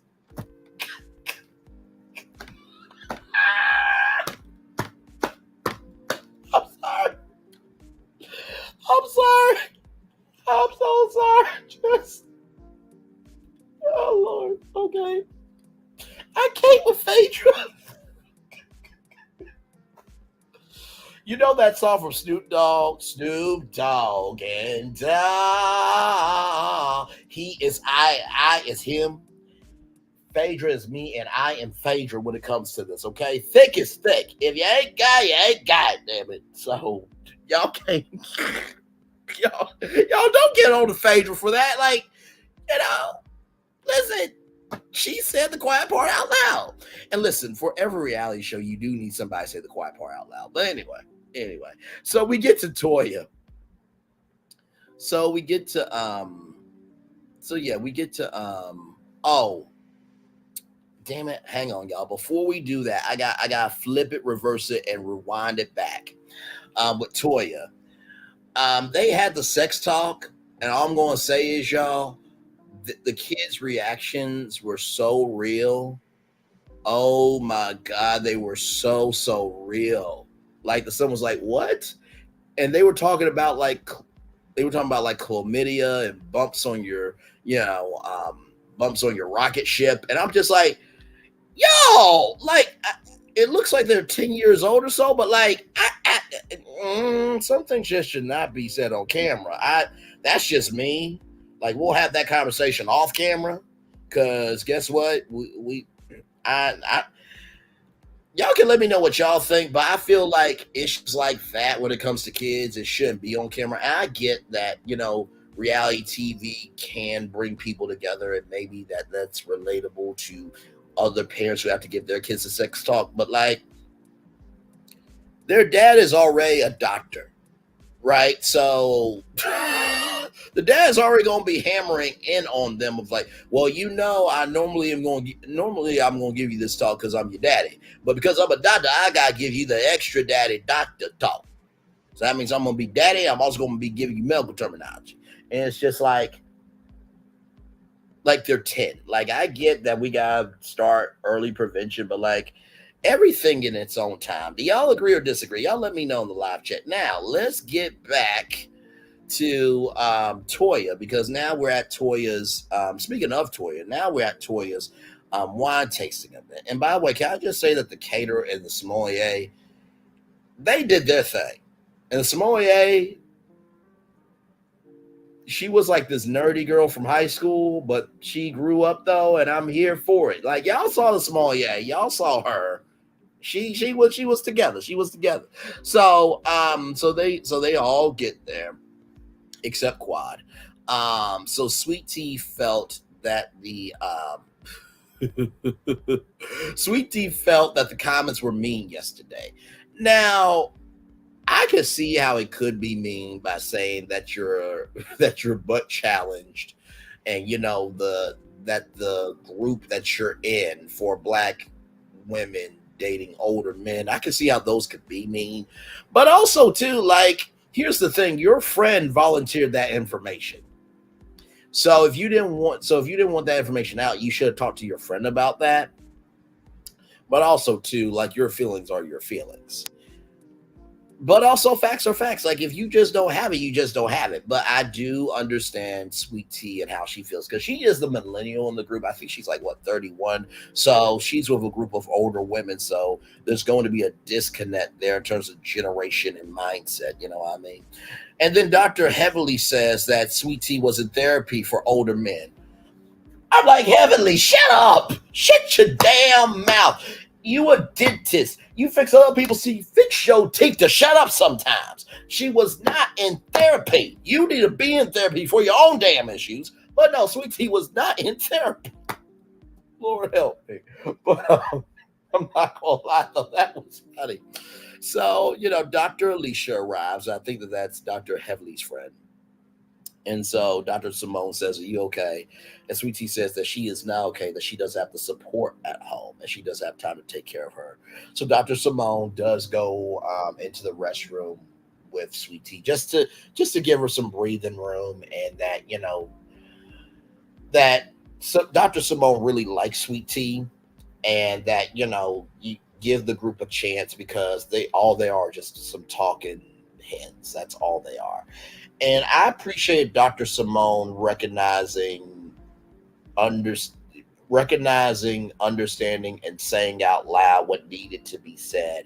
Of recognize why you're getting married, because here's the thing: so many people will put so much energy into the wedding that they forget about the marriage. And I appreciate Dr. Simone being a real deal friend, or even a real deal acquaintance, because I don't know if they're actual friends, but a real deal acquaintance to say, just breathe in your purpose. And that, Dr. Simone said that, Sweet Tea is Cinderella and Heavily is the wicked evil stepmother. But but Dr. Simone didn't say wickedly evil stepmother. She just said she's the stepmother. So I could read between the lines. So as Dr. Jackie and Sweet Tea are in the restroom, right? Dr. Jackie, Dr. Jackie is talking about, does Quad know about Sweet Tea and all that stuff? And Dr. Simone says that if I divorce my husband, you can't be his friend. So there it is. And that, Dr. Alicia agreed. So then, Dr. Simone and Sweet Tea come out the restroom, and so then they play a game called Boxed Wine Itch. Okay, so basically what ends up happening is it's basically a tasting game. So Toya has some boxed wine from Costco and some wine from her collection, and gets the most right whoever gets the most right about which one's the boxed wine, they get the top boxed wine itch. Now I know it was a fun game, but here's the thing too: like, not everybody is educated, and I felt like, okay, it's your event. You can do what you want to do, when you want to do it, how you want to do it. But you said, and I quote, that you didn't know if you could bring this to the ladies because they feel like this is something that you were supposed to do with raising your kids. I feel like because y'all are all women, y'all all understand that there are different levels to womanhood, just like there's different levels to manhood. But that was your opportunity to be teachable. You know what I mean? So saying that somebody's going to be the boxed wine itch, that's not really inviting to me. You know what I mean? So they had Meritonic wine, and they had Pinot Noir. So they had first sample, second sample. So number two was wines from Toya's Wine Club. And number one was box wine. So Dr. Simone won box wine itch. And Dr. Simone took it on the chin. And you know what, for that, I can give credit where credit's due. But like, just a pro tip, Toya, if you're going to do something that's going to require intelligence, information, and being an expert in something, then be inviting with your energy. Because guess what? If you're trying to take this boxed wine club on the road and you play this game, some people don't like being called an itch because it's disrespectful. So just be careful, because guess what? Really, at the end of the day, you probably was a boxed wine itch before you ever knew about wine. So let's not go there. So then, Sweet Tea is tired, she's leaving, and as she's leaving, her tag is showing.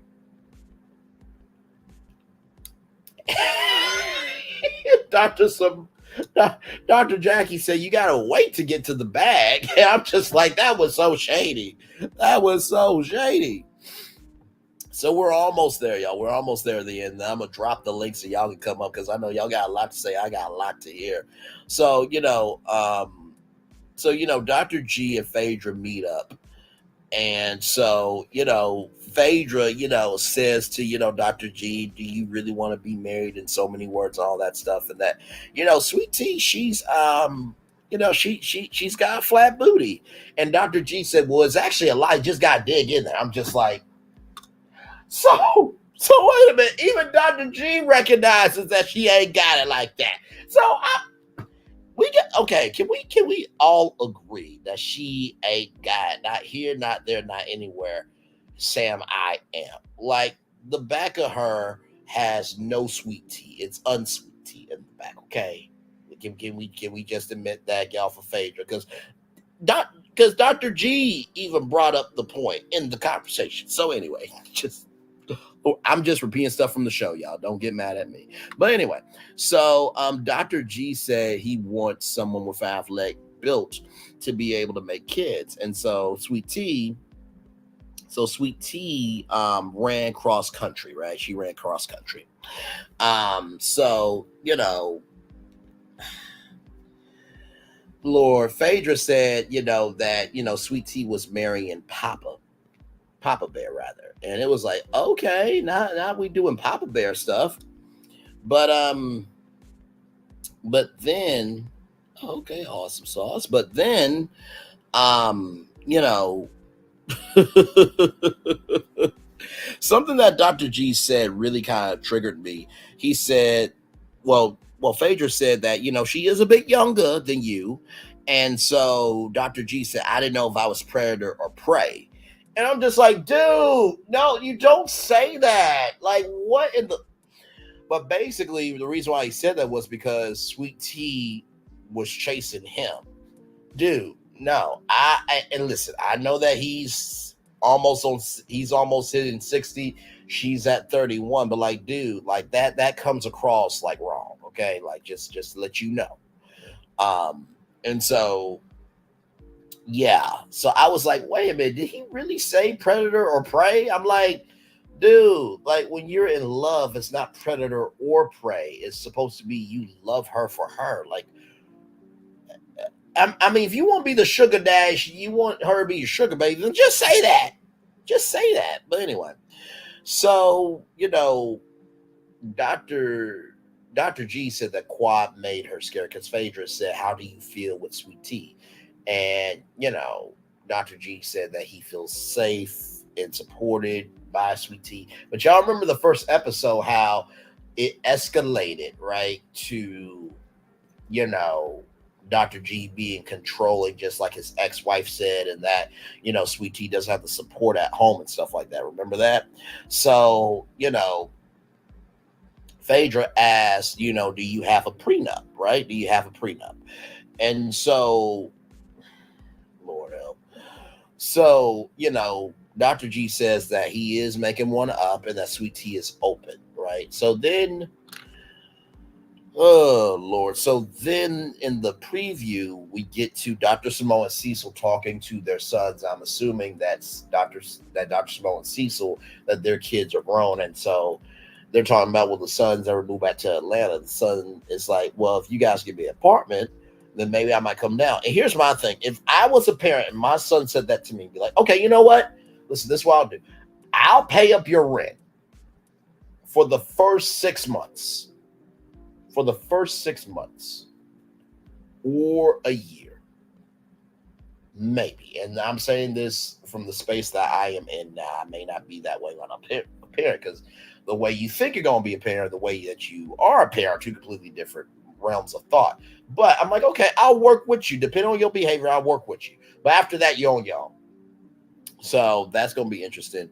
And then, the bachelorette party is happening. Sweet Tea is having her bachelorette party. And then Dr. G is having his bachelorette party. And Dr. G, he says this quote that I'm just like, I cannot believe he said this while cameras are wrong. He said, if my pants come down, I'm not pulling them back up. Sir, if you're going to get away with something, you don't say it out loud. Now, before y'all come at me, I am not trying to condone having fun at a bachelor party before you get married to your wife, okay? I'm not condoning that. However, he should not have said that, because that's going to open him up to a conversation with Sweet Tea. Well, you say that your pants wouldn't come back up. So who sucked you off? So it just creates an argument that doesn't need to be there. You know what I mean? And then guess who shows up to the bachelorette party? Quad. Lord, we got a lot to get to. So we did it, y'all. 1 hour, 42 minutes, and 45 seconds. I'm going to drop the link so you guys can come on up, because I know y'all got a lot to say. I got a lot to hear. I really am liking doing, I really do like doing Real Housewives of Potomac and Married to Medicine. And by the way, shout out to Bravo for doing what they needed to do with that, for real. That truly for them to be able to bring Phaedra back and link, both shows together. I thought that was a brilliant move. All right, y'all, the link is pinned if you want to come up. I know you got a lot to say. I got a lot to hear. So let's talk about it.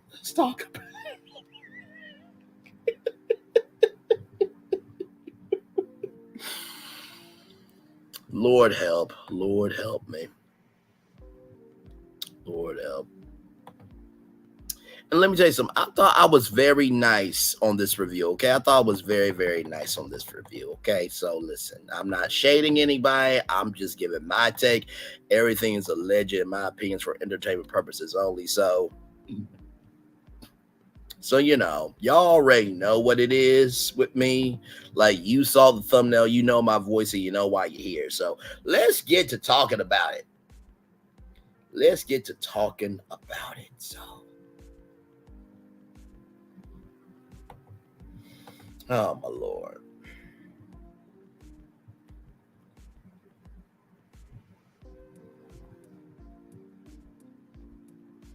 All right, y'all. I am waiting for y'all to come on up. I want to hear from all of you on what you're thinking of tonight's episode. All right, I heard a pin. All right, let's get to the getting. Hey, just me, Shirley 369. Welcome in. Child. Ooh, you gave me life tonight. I'm just gonna let you know. Thank you very much. How are you doing? Good to I hear your am voice again. good. Oh yeah, my actual voice. Yes, and your voice sounds lovely. I'm glad that you're feeling better. Oh, you're so sweet. Thank you. No, I I'm so try. happy to talk to you again. Yes, absolutely. Same here. Same here. So, give me your thoughts on the episode. I know I did my review, and those were all my thoughts. But what was your take on the I, review and the episodes? honey, the Kiki was real in the chat. Okay, so let me start there.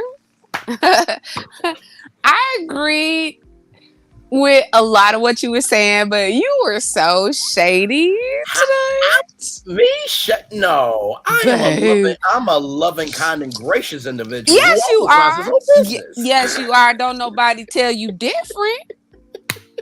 But baby, okay. So Lord, let's get into it. sure. Let's Just do what we do. throw some shit out to me. Oh, I'm Sure. sorry. Ooh, ooh, ooh. I'm You're so you're sorry. you're good. We made it over that part. Just don't do too Okay. much on it. But you're Oh no, no, fine. no, no, You're no, good. no. You're Throw it good. to me and Okay. let me throw it back. Go ahead. Okay. Okay. So, which do you want to start out with, Married to Medicine, or do you want to do Real Housewives of Potomac? Let's go with Married to Medicine because baby, Okay. I listen, I only got energy for one. That's Okay. All it. right. Sounds good. So let's do Married to Medicine then. So what? Yes. So what part of the show do you want to? You want me to just go from the top and go and work the way down?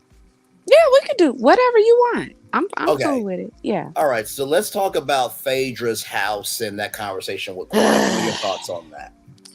First of all, not Phaedra's house. It'd be a nice rental or the boyfriend. So, Okay. but it Okay. was it was a nice house. I'm not shading the house. The house is beautiful, Yeah. well built. I didn't see any dust on a on the floorboards. Lord help, not Chateau Charest. Lord help. Ooh, you see, I wasn't gonna say it. You said it. I did not say that. Allegedly, alleged, allegedly.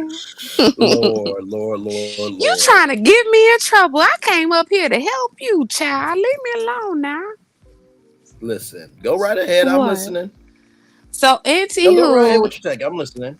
it was very well fabricated. Okay. Everything was, here's my thing. Y'all come over to my house. If I was on Real Housewives of any damn thing, Mm-hmm. y'all gonna be like, oh Lord, love. Y'all ain't take the garbage out yet. I'll be like, nope. But Lord. I'm gonna. Okay.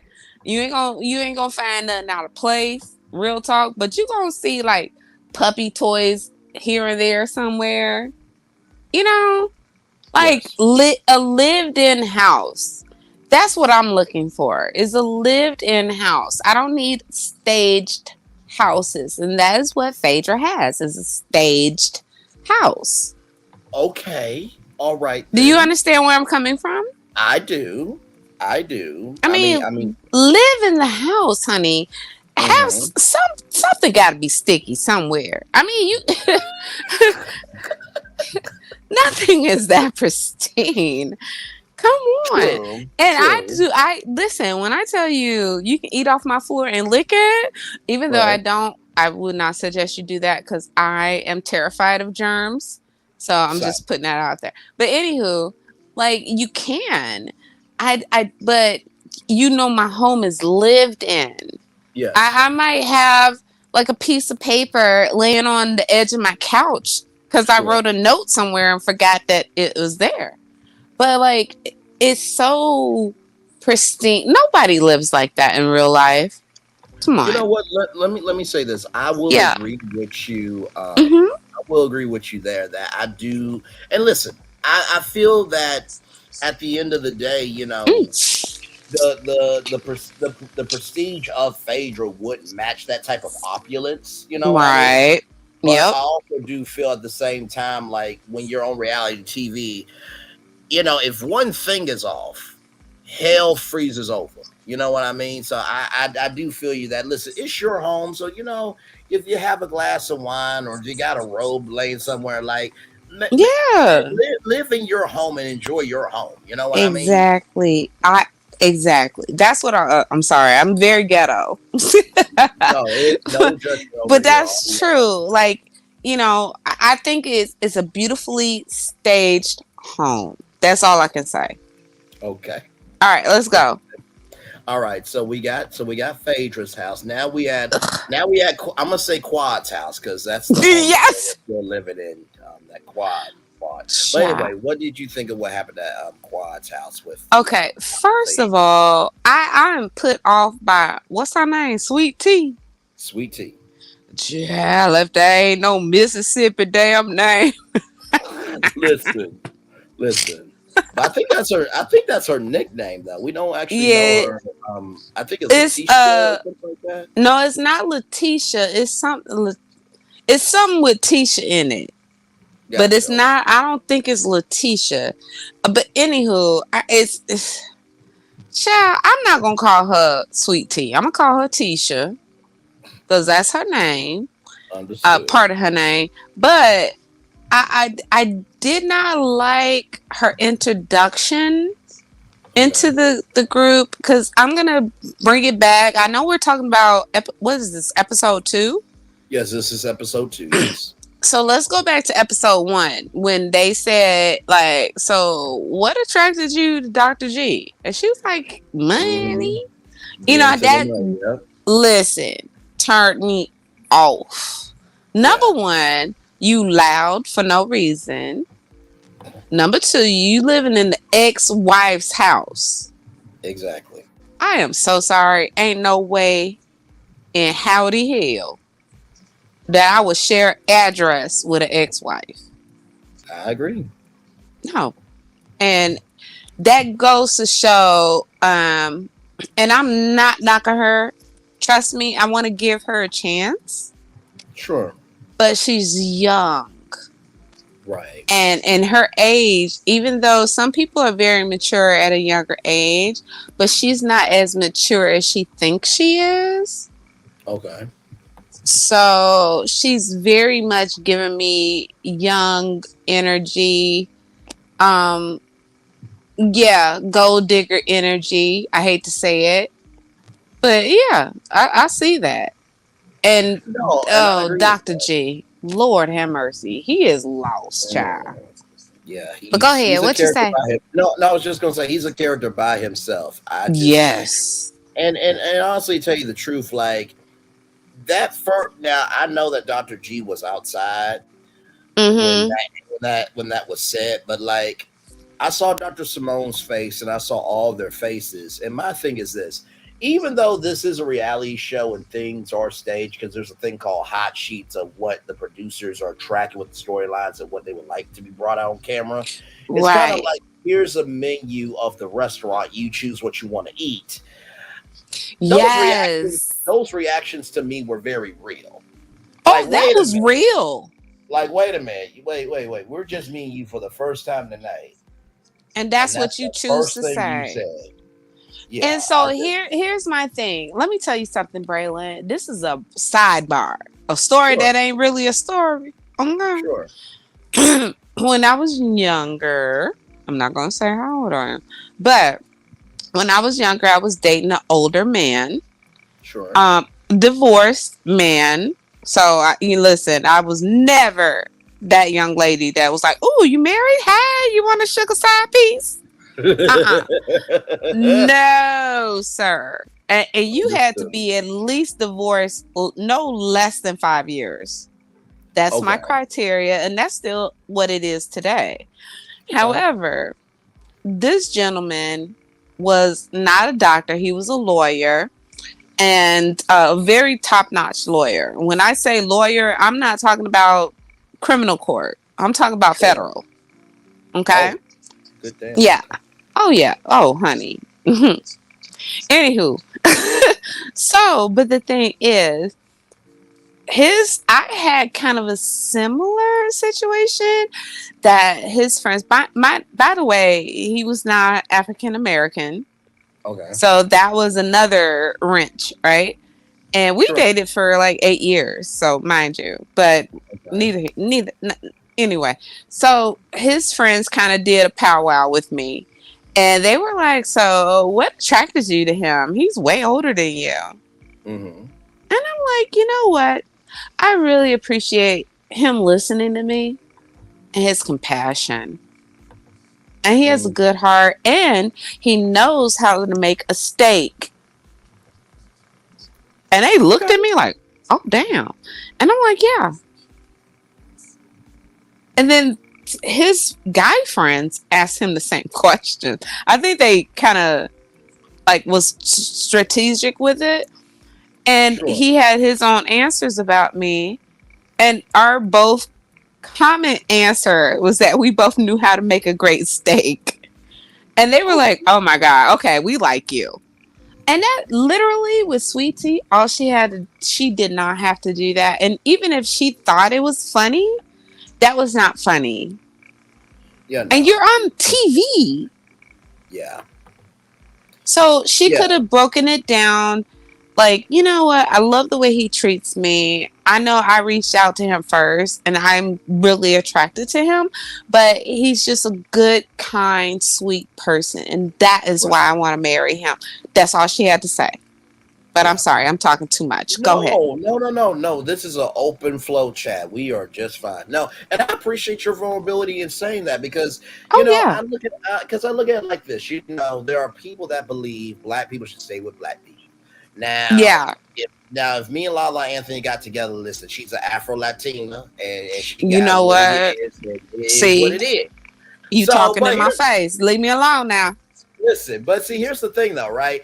At the end of the day, with everything that has happened since 2020, if you can find a Hmm. person who wants to love you for you at this point, Yes. just be happy Yes. about it.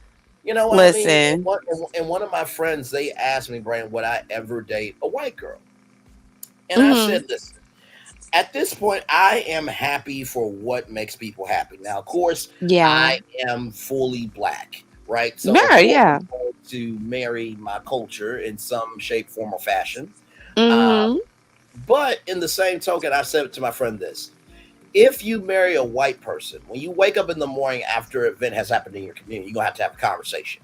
But if I wake up Right. with a black person, or I wake up with an Afro Latina, or somebody who's black and Italian, or somebody who has black in them and they embrace their blackness just like I embrace mine, all we gotta do is wake up and give each other a look. We know we're gonna talk later, We but already know. we already know.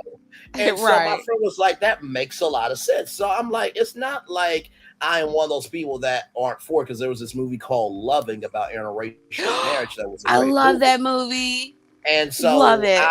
you're right. So I am definitely a proponent for good stories like that being out. But at Right. the same token though, I'm not in that marriage. So you have to figure out what works for you.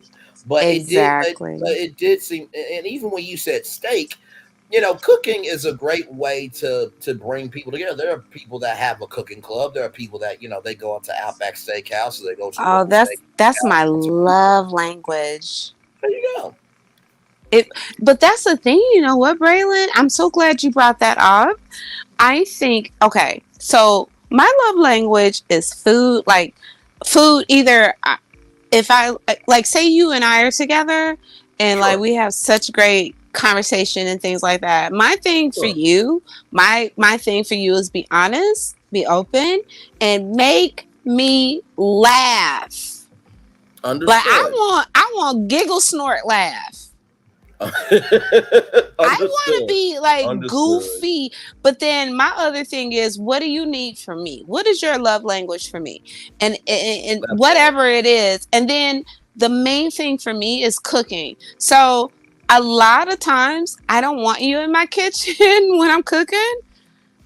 And I want you Understood. to just enjoy the food, right? But Yep. also sometimes it's cool that like we cook together because we can just throw Sure. on some music, put on our pajamas, and just cook some shit and Absolutely. just, you know what I'm saying? So that's the kind of thing that I think people forget about. Like they are so Sure. involved in this quote unquote reality TV. That's not even reality. 99% Right. of the time, they don't even own the house that they're showing us that they live in. That's They're true. renting. Look at Toya. How many times did they move? No, that's very true. I mean, and even to bring the Kardashians into this, and I'm Please all don't. and well, no, Ugh. this is a very relevant point, and just follow me here. Mm-hmm. I'm following. So y'all know that iconic house that Chris Jenner stayed in. That was the Mm-hmm. outside of someone else's house, and Yep. then they filmed the inside. Now, the reason why I bring that up is because, first of all, I don't think they really recognize how famous they were going to be. But at the level that they are, I understand why they did what they did because people are crazy out here.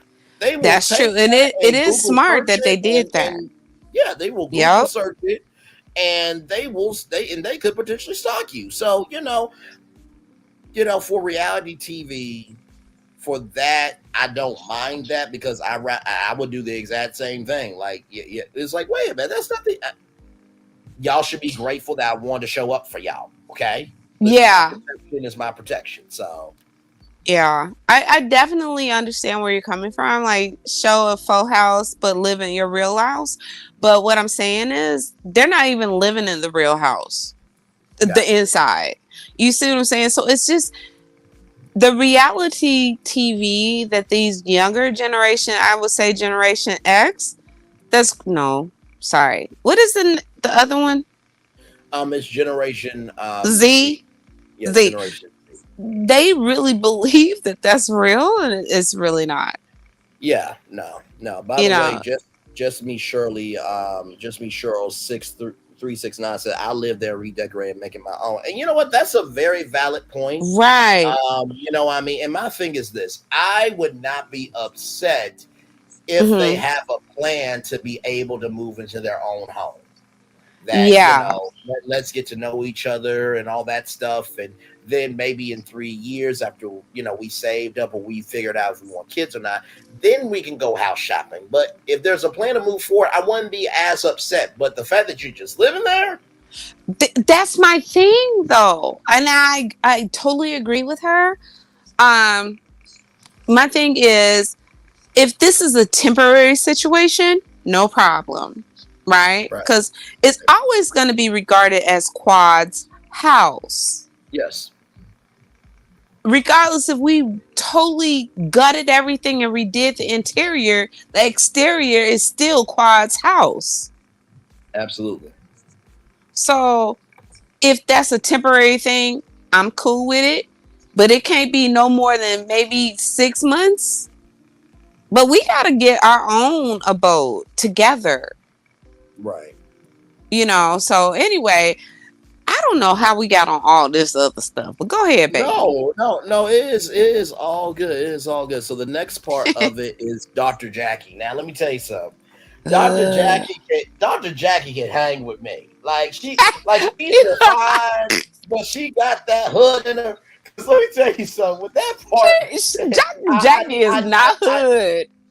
well, I mean, in this scene, she had some hood Yeah, in in her, this but scene, yeah. Listen, if but what was Dr. your take on Jackie Dr. was my Jackie? OBGYN, Yes. I'd be scared of her too. Because the brat was scared as hell. Did you see Yeah. the panic on her face? Yes, with what? So what did you eat? I had a single with cheese and extra pickles, but I did get a double or triple. I'm like, you know what? And I ain't I had mad some at the brat lettuce on though. it. Right, and I'm not Listen, mad at. And you know what? I'm not mad at the brat because for as big as she is in the world of yeah, culture and celebrity and being black and yeah. everything in between, for her to be a regular person, be like, you know what? We got hungry on the way over, and damn, I know I have this kid, but I gotta eat too. Had to eat some Nothing but love, Wendy's. but nothing but love for Brad, because a lot Oh, of yeah. celebrities, because for a lot of celebrities, I don't think they would be that real. If Mariah Carey was on the table, she'd be like, "Darling, I had smoked salmon before coming over." Oh, and Like, champagne and caviar.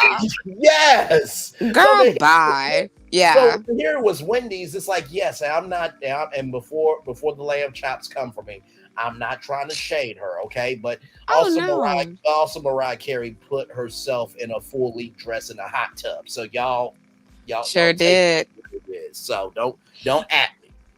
So I'm going to speak on the brat. The brat is Sure. from where I live in the Okay. Shy. Yes, indeed. Okay. Her and Lisa Ray grew up here, even though Lisa Ray don't identify with Chicago. Whatever. You got our accent, girl, bye.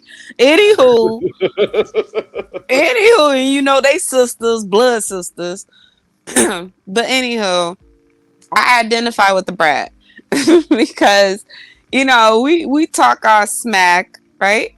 But deep down inside, we're not that hard. We're not that rough or whatever. We have that hard Chicago exterior, but Sure. I loved how much I hate to say it this way, but I love the way she shrunk when Dr. Jackie asked her questions. Right. Because all the Brat's career, she's just this tough chick, right? And all of Hmm. a sudden, she reverted back into this little girl, like, okay, I only had a cheeseburger, like a little. I. It was just so, that was just so cute to me. No, it was. That It made me was. happy. And Yeah, you know and I what? love seeing her. Oh, for sure. And you know what? To tell you the truth, I Hmm. think every person has that energy for something or someone. It Yeah. just takes the right person to bring it out of them. Because there was a clip of where the brat was saying, "Where they done took my child." I saw this person. They came in here, and They took the where is he? baby. Is he alive or something? And, and you know what? She was Mama Bear activated, not activated, Absolutely. activated. And you know Yep. what? Honestly, I give nothing but because Brad was really scared because she'd never been pregnant before, and Well, of course. I'm glad that she was honest and real with herself. But I feel like everybody has instincts that may have been locked away as strongholds because maybe it's that time Yeah. something that was locked. But when that came out because she was supposed to be with you. There's some Yeah. couples that when you see them, they're supposed to be together. And so I feel, and I've said this before, Brad and Judy is my relationship.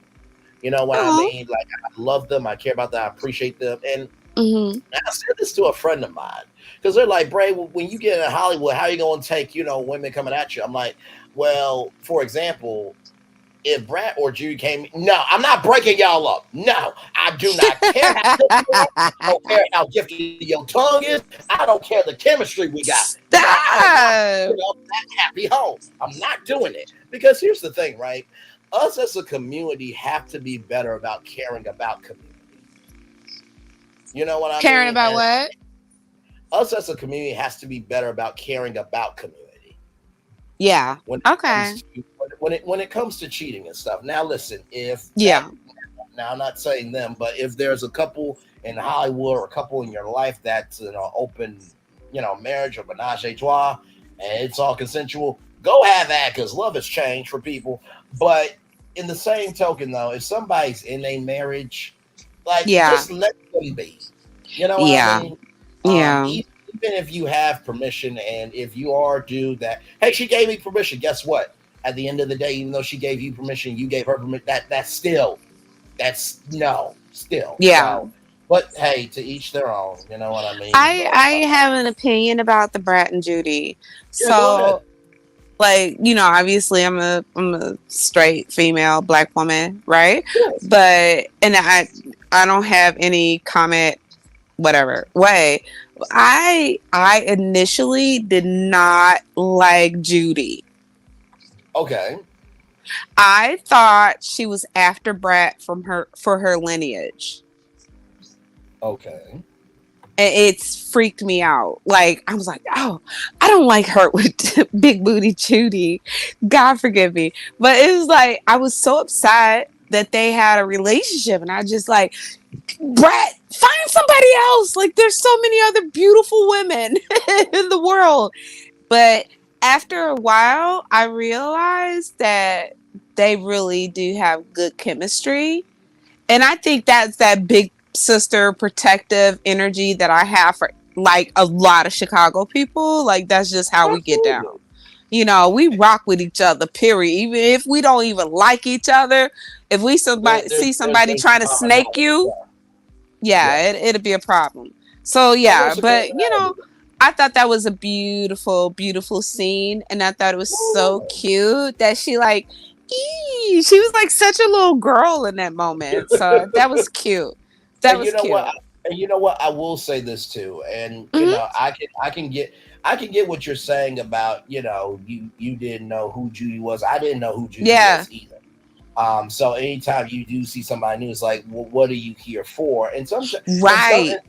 And sometimes it is our protection, but other times it's just because like we have our own preconceived notions. And listen, Yeah. I think preconceived notions, everyone has them. It's just how you execute them and Exactly. but I agree. I will say this though, the first season on how it was, the brat actually like hid behind couches and was shy, and how and how Judy went back to her boyfriend, and Judy was like, "Ah, how dare you say that?" I went back. Yeah. I went back to him because you blocked me. But from what it showed in that first season, with all the seasons up to now, it Hmm. showed that sometimes you do have to go through things to realize what you need. And Yeah. But I then mean, also on the same uh place, in the same sure, place, you also have to go through those things to see what you don't need to. that part, But that part. thankfully they found each other. So Amen. that was a good, I think that was a break in the monotony of mean girl attitude in the Yes. show. Excuse me. I'm still trying to get my voice 100%, but No, excuse you're me. good. You're Um, good. it was a really, really nice break in the monotony of mean girl attitude that we Absolutely. know Married to Medicine brings. And it's so Absolutely. draining. Like, I don't know, this is the first season in the last two seasons I put back on my DVR because I Oh was wow. over Okay. it. Yeah, I was sick of it. No, Sick of I it. no, I believe that with reality shows, it's almost like a Yeah. marriage. There's some years that you like the show. There's some years that you don't. Now, I will say, Hmm. Brat and Judy, if you're listening, if Cardi B and her husband Offset could have a McDonald's meal, I need y'all to go down to Wendy's and have the Brat and Judy meal. Damn it, okay? Oh Just make my that happen. God. Okay, just and listen. If you do it, I just I can y'all fly me into Atlanta and can we have a kaleidoscope Wendy's Actually, party? why don't you ship it I'll all? Ship it to everybody because I would love to have some Wendy's, and I have a Wendy's right around the corner from my house. Like, listen. We can make this happen. Like I said, Kaleidoscope hair care products and a Wendy's let's party. do I'll it. keep it at the party in Atlanta. We can make this thing happen. But anyway, my hashtag marketing genius brain at work. But anyway, so we get Brilliant. thank you. So we get to Sweet Tea, and she is at her wedding dress fitting. Let's Oh go. What's God. your take? Oh, it was cringy. Oh my. Okay, so I have a question for you, Braylon. Sure, sure. So Sweet Tea is a twin, correct? Yes, she is a twin. So where was her sister in this dress fitting? You know what? That's a good question. I mean, Just sometimes, asking. no, for sure. I think sometimes when it comes to reality TV, You got to schedule things. it's scheduling, but also too, it may be also permission too, because some Oh, people, no, seriously, because some people they may be supportive, but that doesn't mean they want to be in it. So I think because it was a event at their house, and Sweet Tea knew the circumstance, and her sister knew the circumstances and wanted to be supportive, she'd be like, "Okay, I'll show up for this." But with the wedding dress fitting, yes, that is typically a family event, but maybe she just didn't have time that day. Braylon. Okay. I love your scenario. Go ahead. Go ahead. Go ahead and poke it. Go ahead. It's all good. It's all Bro, good. I promise you, I wish I had a twin, right? Because if I had a twin, she's on a reality TV, I guarantee you it's going to be a double contract. Even if I don't get paid, I'm pulling up. Because y'all ain't finna make fun of my sister. Y'all not finna talk down to her. Like, I'm gonna probably be the one that's ready to go to fisticuffs, right? Because that's just who I am. But I, I'm sorry, wedding dress?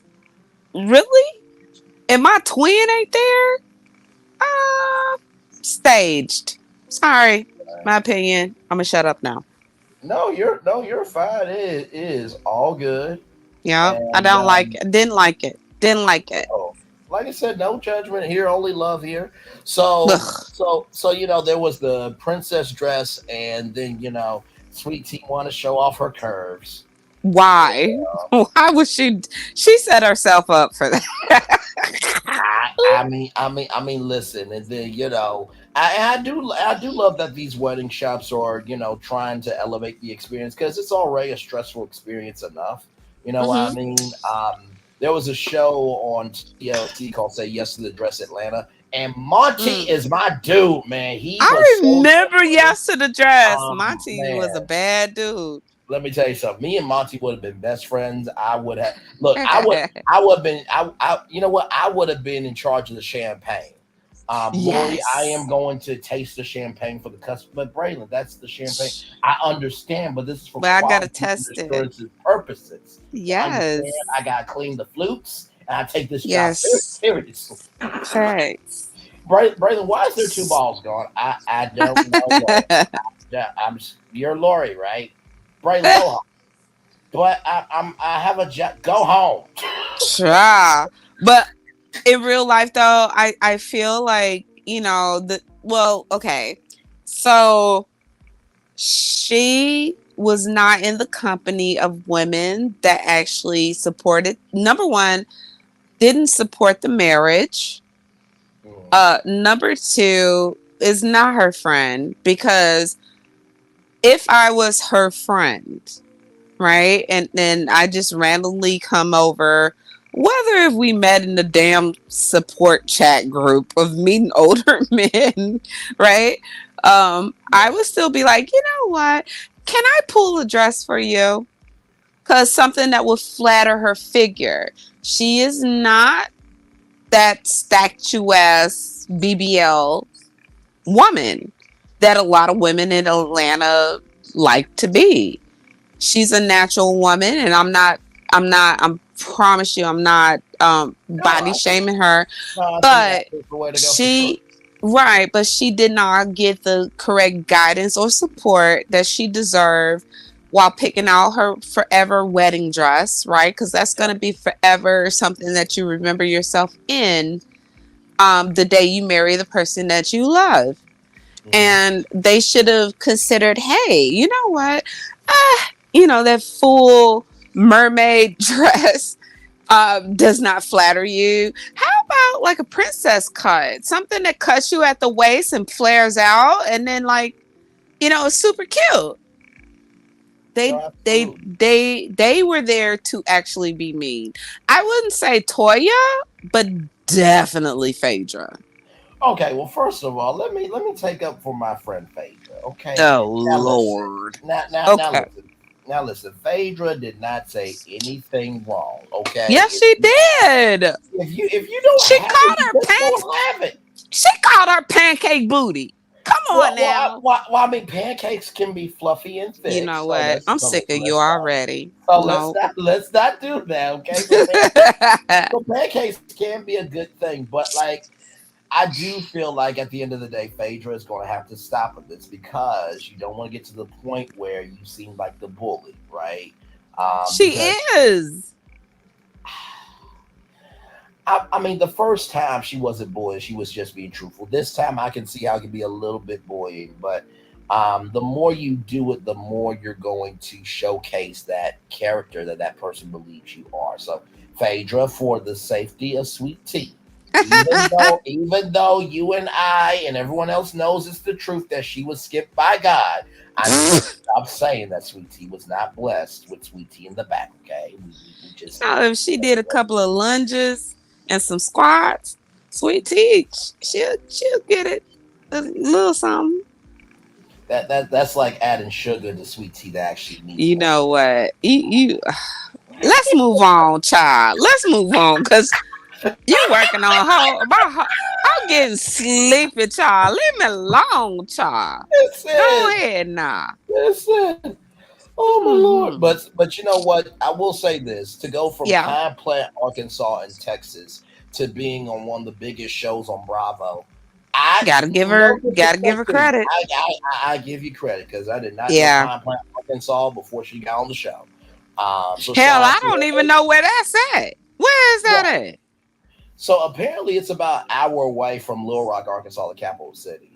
Ooh, Little Rock, Arkansas, girl. I almost said girl. I'm sorry, child. I see that on First 48. The Little Rock, Arkansas.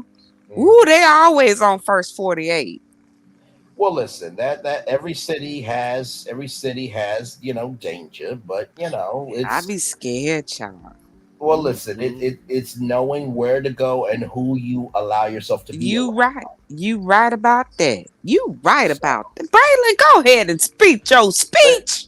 No, because I mean, honestly, when I hear my city's dangerous, I'm like, okay, well, LA got Compton. Well, you right about that now. You know what I mean? So like, let's not do that to my And city. hell, Okay, Chicago got Chicago. that's what I'm saying. You know, they made a whole show Child. on Showtime called The Shy. So Yes. like, Ooh, that's what I hope they come back for another season since the writer's strike is over. yes, yes, indeed. I'm Cause glad to see. baby, listen, I'm waiting on that, and I'm Um, waiting on the Walking Dead mhm. and not the Walking Dead. What is the new one? Anyway, I'm sorry, we done got way off No, no, no, topic. no, no, no, no, no. You're good. There's one with Daryl Dixon. I think that's the one you're mentioning, and then there's another one I'm with. sorry. No, you're good. You're Okay, good. sorry. I had a phone call that just called. Child, I Oh apologize. no, no, you're fine. But no, there's Daryl Dixon, and then there was Yeah, yeah. another one. The New York with the Yes, Maggie and Negan. yes, that one. Yep, yep. And Child, then of course, Negan. and then of course, sisters. I can't wait to see Nazinga Amani Ooh, back on the child. screen. And let me tell y'all something. Yes, Nazinga Amani is going to be a huge star. I'm she's telling you that right beautiful. now. And But what's like, the other girl? The one with the long hair, the uh, long braids. Oh, you said sisters, right? yeah, They came back. They back. yeah. Well, now they're back after the writer's strike. But and Crystal Renee, by the way, is amazing too. She Now, which actually one is was, Crystal Renee? The dark skinned girl, the tall, pretty yeah. one? No, she's on Satima. She's more light skinned. No, not her. I'm talking about the other one that used to smoke weed all the time. She Oh, real tall with the braids, the oh, that pretty. now that person, I don't know their name. I love her. I think she's so pretty. But No, anyway, let's get back to what the hell no, was we no, talking about, child? no. So now we're on Toya, and so Toya is trying to do Toya is trying to be Candy Burris and make it bad. Yes, she is. He's trying. You So know, yes. Go ahead. What was your take on that? I'm not mad at Toya, but you can't take the Toya out of Toya, honey. Let They need to stop being mad at her being goofy. Like, I would love to be Toya's friend in real life. Cause she goofy. And I love that about her. And she really don't realize how she affects other people. And she has to laugh about it because she don't realize she says dumb things until after she says the dumb thing. And then she laughs. And listen, I do believe that everybody on reality TV, there is the persona and then there's the soul, right? Right. So I can only judge what you give, but I would Yeah. like to believe that that is not you all the time off camera. I Uh, don't think I see Toya because I see a little bit of myself in her. okay, I think she's hilarious for reality TV. It might be annoying in real life. I don't know. yeah, But yes, of and, course, and and then again, you got this reality, like you just said, reality TV persona, but in real life, she might have it really together. yeah, absolutely. We I mean, don't know that, right, right? and that's the But thing about reality TV is that yeah, when that red camera's on, you do have to perform into some. yeah, So I do try to look at every episode as just the episode, and I yeah, let everyone else cover the stuff outside the show because somebody's got to be the barometer here for what is factual on the show. yeah, Right? exactly. Um, I can say I think the setup of her event was beautiful. I think it was a great location. absolutely. Um, I do hate the name. What did she say? Box wine Bo- B? yeah, box wine itch. Yeah, I thought that was. Yeah. I thought that was a move out of the way because here's the thing: not everybody. You good? Yeah. Keep talking. Sorry. But no, like I said, not everybody is cultured, right? And I don't say that in a mean way at all. Yeah. And this is the thing, right? Everybody has grown up differently, but it's not about the quantity of things you know; it's the quality of who you are as a person. And Right. that's my thing. When the husband said, "Well, be ready for slick comments and stuff like that." Here's the thing: if you don't get slick with people, people won't get slick with you. Right. You know I what I mean? agree. So to the doctor, I'm just gonna give you that prescription. If you want kindness, give kindness, doctor. I'm gonna prescribe you that. Exactly. But in the same token, it's just like she said that she could not bring this around the girlfriends. Well, guess what? Maybe you haven't shown enough of you being seriousness for them to give a care. And if you're trying to pitch to me why I should be a part of your wine club and you have a game called Box Wine B, that Yeah. means to me that you're like, oh, okay, you think that your audience is uncultured and they might not want to support you. So, you know, I mean, okay. Let me just say this thing. Let's talk mhm, about Toya when Toya first came out to the show. okay, Toya really had a hard time with the ladies, right? She actually had a physical fight. They talked down to her. They called her a gold digger. And, oh, she's so skinny. She's not eating. And then Toya gained weight. Oh, she had a BBL. And she was like, no, I actually gained weight. Stress eating. You know what I'm saying? So she couldn't win. I okay, don't give that as an excuse for her behavior because she doesn't have to get down in the mud with anybody, right. right?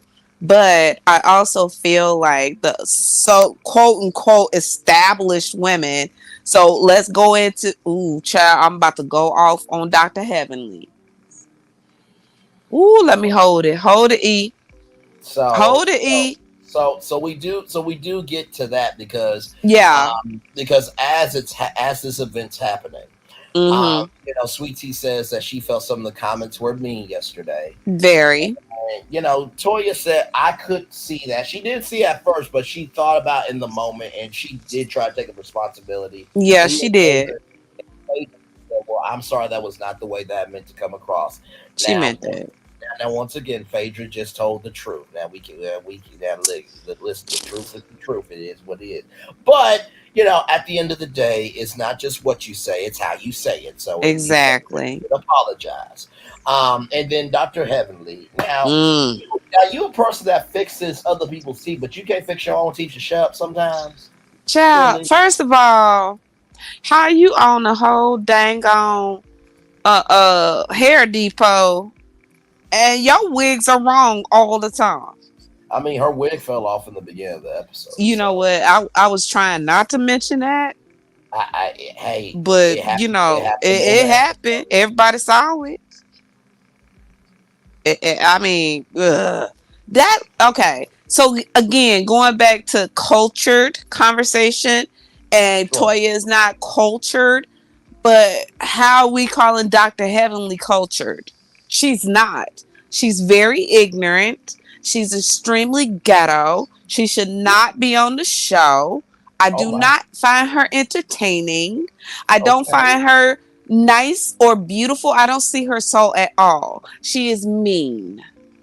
And No, I don't like her. no. And listen. I think that that's a very huge sentiment of a lot of people. And listen, this is my first time seeing the show. Right. So in 10 seasons, I've never watched this show before. So I'm getting to know Heavenly for what she is in this season. I will say though, in the first episode when she, had her 17-year-old daughter, prom dress shopping, I I could say that she has a emotional side to her because she didn't want to let her baby go. Um, and I feel like with Dr. Heavenly, maybe it's been a coping mechanism, a defense coping mechanism for a long time, but she just know how to just let things breathe. But she put her foot in her mouth because she said that you were at a therapy group for older men. I'm just like, Lord help, just Lord help. So I think E Love is still there. I don't know if she stepped away from her microphone or a call came in. I'm sorry. I'm still here. I'm listening. I apologize. I do No, have you're another, good. but hold on. Keep talking, please. Okay, no, you're good. You're All right. good. So we're at the part where Dr. Heavily says that she was in therapy for Sweet Tea was in therapy for older men. Now listen, that was not the case. It was a support group, and I guess I can get it because there are certain things that are understood by one group that's not understood by another. However, in the same token, I feel that you know she did what she needed to do.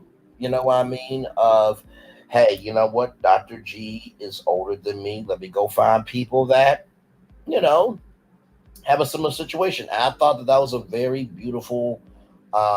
I thought that that was a very beautiful, moment. You know what I mean? Of just recognizing that the world is bigger than you, and recognizing that you do want to be supportive to your partner.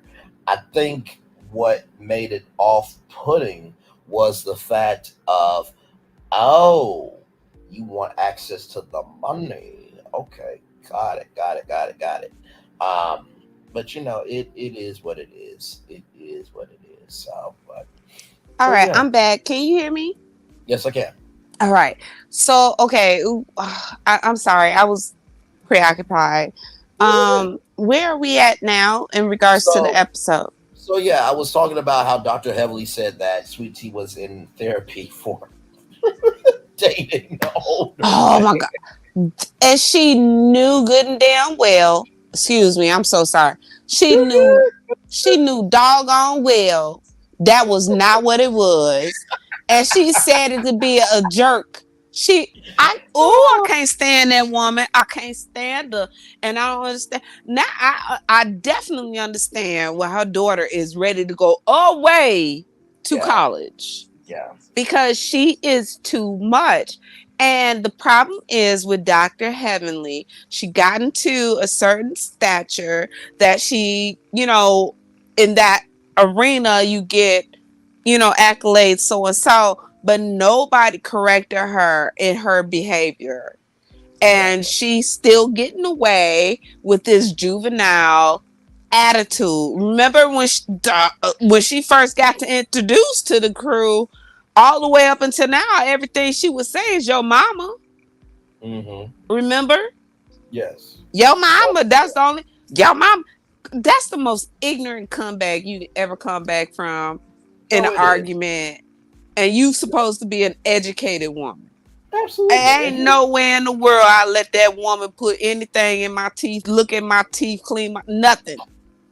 no, and I totally agree with you. And here's the thing, right? With because I did do my research before coming on and stuff, and Uh I huh. caught on some of the clips, and Mariah is the first African American woman to create and executive produce a show on Bravo, Yep. And they forced her out. and they forced her out. So Yep. y'all can say what y'all want to about Mariah, but she made Black history at a network Now where that's who I Candy want back. where the can where and this is the thing, right? Like I know that people love Candy, right? She's the longest running housewife. To me, now Candy Code Click, don't come for me before I'm about to say because I respect Candy and her business hustle. Let me go on But mute. the longest running housewife versus being the first African American to create and executive produce a show on Bravo, which is a bigger accomplishment. I'm I just saying, agree. somebody was an employee for a longer period of time. Somebody was the owner for a long time. The Yeah. choices are yours and yours alone. But that is no shade. I'm just giving facts. Um, And then also Candy has done great in her own right as oh, well, absolutely, right? no doubt about it. But I am still Team Mariah. They did her dirty. They took her idea and ran with it and chucked her out to the side of the street. And that's wrong. And I would love for Mariah to pull back up on her rightful show and get the girls together because can't nobody read like Mariah Huck. All Okay. that, that's very true. Like I saw a clip where they were like in on a couple strip, and Mariah like broke some glass and was about to make a spank. I'm like, oh, Mariah can get down. Oh, Oh my baby. lord. I love when Mariah, I don't know if it was, I don't know what party was at. And Quad tried it with Mariah. And Mariah said, honey, I will not get off my chariot and throw Mhm. tomatoes with you. Yep. Baby, that Oh was yeah. an epic read, honey. And Oh it yeah. went over everybody's head. They don't even know where that came from. Oh no, absolutely. And now Mariah, because I covered this on one of my virtual tour lives, that Mariah has her own modern co-work media studio called She Work or something like that. Oh, And nice. yeah, and I suggested that she wants to come back to reality TV. What better way than to do a reality show on your business and the media people that come through? And I would it's say behind the not scenes. even do a reality show. I think that she should go ahead and create her own network, like TV network. So she has like her little show that she does, like if she makes something or she's speaking on how to become a boss or executive or whatever, Sure. and give other people that are up and coming executives and so on and so forth their opportunities to create their shows, like you know uh like the Magnolia Network. These people were hammering nailing, which they faked their whole TV show and they got a whole damn network. Yeah, no, that's very true. And you know But what? Mariah Huck is doing the work. Right, and Mariah did say that her space that she is trying to do her own talk show. So That I would think be awesome. I think Mariah will do fine. And here's the thing: just because they kick you out doesn't mean that you don't have the knowledge to Yeah. do better. Because guess what? At the end of the day, now they got to maintain it. Yeah. And they're doing a So terrible job so and some far. and some people have said that too. So that's what. So it really does depend. Like based on how you carry yourself depends on where you end up. So I think she'll be fine. Okay, Um, I got a question for you, Braylon. sure, sure. Now, the whole hullabaloo with this sweet tea, ugh, I hate that name, and Dr. G, do you think Hmm. they should have came back? Um, I don't think so. I I'm gonna agree. tell, I'm gonna tell you why. Why? Because for one, this is a brand new relationship. Number Mm-hmm. two, you just came off of a season where you were implicated with domestic violence charges. And Child, give me the tea. I didn't hear about that. well, in the last reunion where Oh, oh, Quad and oh. Dr. Yep, G yep. sat down, Okay. you have that on you, Yeah. and then with Sweet Tea, she's this, and don't and y'all don't come for me who love Sweet Tea. She's young Well, and she's what, green. 31 She's 31, but she's young, green, and she's a little naive. and Not in a goofy. bad and goofy, but not in a bad way, but just she hasn't really developed enough Mm-hmm. in her own world to be able to be a part of the world. And Yeah. so I feel like having private time away.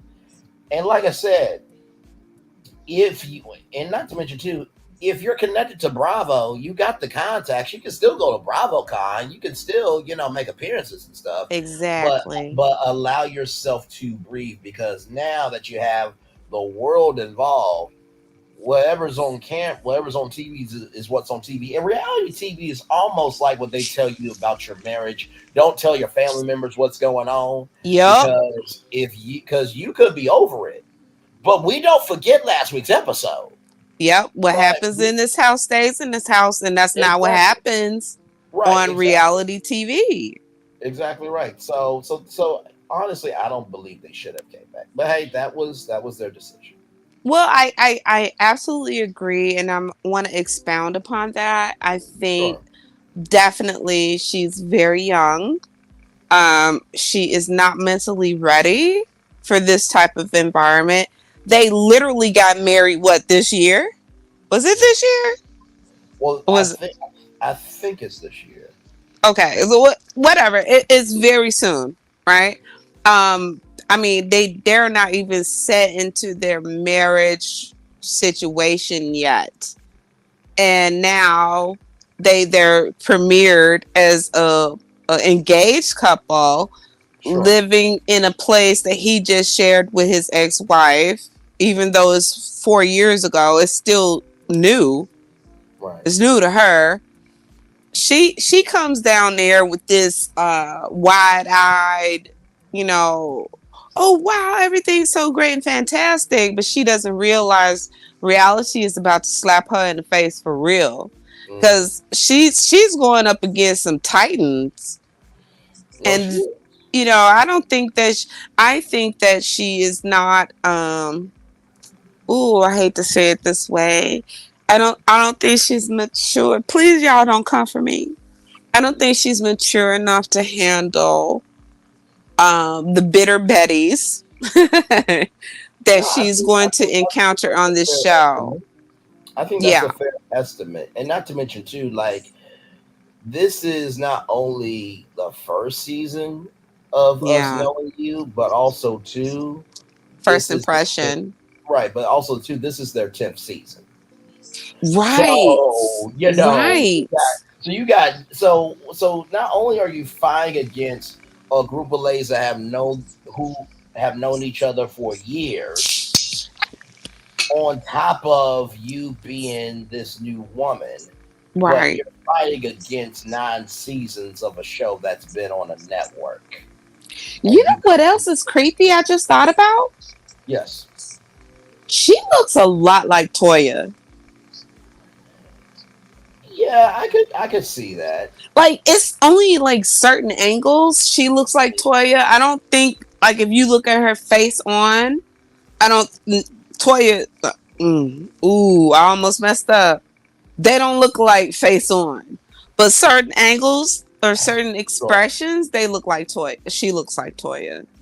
understood, understood. Yeah. Ooh, God, I almost got myself in trouble. Ooh, No, no, listen, there is no, and like I said, we're only in the words of Karen Huger, we're only judging what the camera gives us, y'all. So child, that's my girl. I love me some listen, Karen. listen, and she is definitely a legend. But no, then Dr. Simone takes sweet tea in the restroom. I thought that was a very sweet moment because you're coming into a new group, not really knowing anybody, and you're Yeah, trying to give your first impression, trying to make sure that you don't trigger anybody. It can be overwhelming.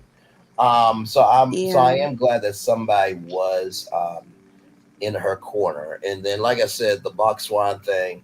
Toya, if you do try to take this, to other towns in Atlanta, don't play Change the that game. name, Change the please. name Oh, because let me tell you something.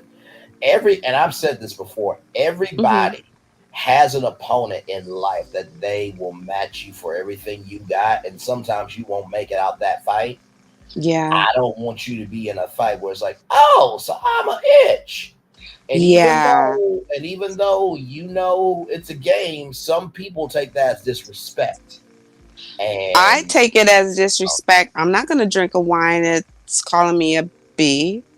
yeah, Like, I'm sick of that whole term of a bad bee. Like, right, no, you know what? I didn't grow up to be a bad bee. I might have bad bee energy, but I am a lady. Like, I wear heels. I love my dresses. I love to be dainty. And I'm no, don't call me a bad bee. And I don't want to drink anything that's called a bad bee. It's stupid right, to me. yeah, It's very subpar.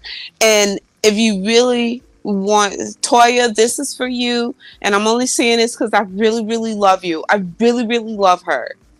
But it's very subpar to call your product that. I think you need to go deeper and find something beautiful and call it what it is in a beautiful space. Not this that's not even your league, girl. No, That would be, I would say that would be her when she first came on to Married to Medicine. She sure. would probably say that. But now she should have matured enough to really think about the name.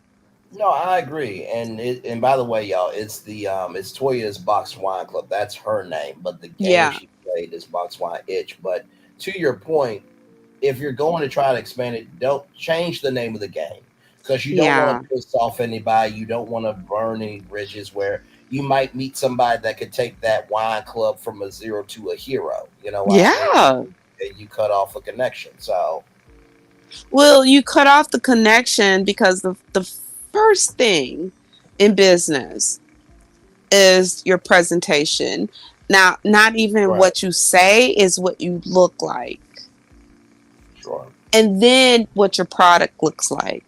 And then they yeah, say, well, what's your product's name? Because if you're not put together and your product's not put together, they're going to dismiss you. But if you're put together and your product is put together, but you got a really screwed up name, you're going to get dismissed. Nobody's going to take you serious. So, absolutely, Toya, please change that. yep, Reconsider absolutely. that. Yeah. Absolutely. So we Mm-hmm. get to so a little funny. Sweet Tea Sag was showing when she got up. I'm like, Lord help. I was so sad about that. I had Lord. secondhand embarrassment this entire show. Yeah. No, I definitely feel it. And you know what, honestly too, like when I was mentioning what I mentioned about her, y'all, that was said on the show. I do and here's the Yeah, thing. With everything of reality TV, I may not like your character on the show, but that doesn't mean I want the worst for you as a person right. because we all go through life and we're all trying to get it right. So, Yeah. but at the end of the day, that leads us to Dr. G and and Phaedra. And so, Phaedra's like, well, she's a bit younger. She ain't got a lot back there. And Dr. G's like, well, you got to really dig in there. I'm like, see, Listen, see. So for him to say that, he knows that. So it's just like, yeah. you I know, I just I don't know, Braylon, if I want to rock it out with this entire season because okay. I feel a lot of pretentiousness, um, Hmm. excuse me, fakeness, and I see some bullying that I don't like it. And when your own husband, your now husband, jokes about your body, that's a big red flag, honey. Money is not that deep. No, I Your mean, dignity is more important. no, absolutely. I totally agree. And listen, what I try to do with every review is I do try to find the humanity in the show, Yeah, because it can get a bit overwhelming at times. yeah, Even even though what Phaedra said is true, that doesn't mean that we have to hammer in on her. You know what I mean? Um, even though it is true, it doesn't mean that it needed to be said. I that's don't all. think it needed to be said. I mean, he already knows what he got, right? Right. We all saw it when she had on her little cowboy outfit. I was like, girl, why? You could have wore a blue jean jumper or a blue jean dress. Like, Well, you I did mean, not have to have coochie cutters on. to use a song, "Looking Good, Looking Right." Is there any room for me Right. in Is those? those jeans? It may not be in any room, so it may still been the same outcome. So hey, listen, Yeah, I listen. get where you're coming from. I don't know.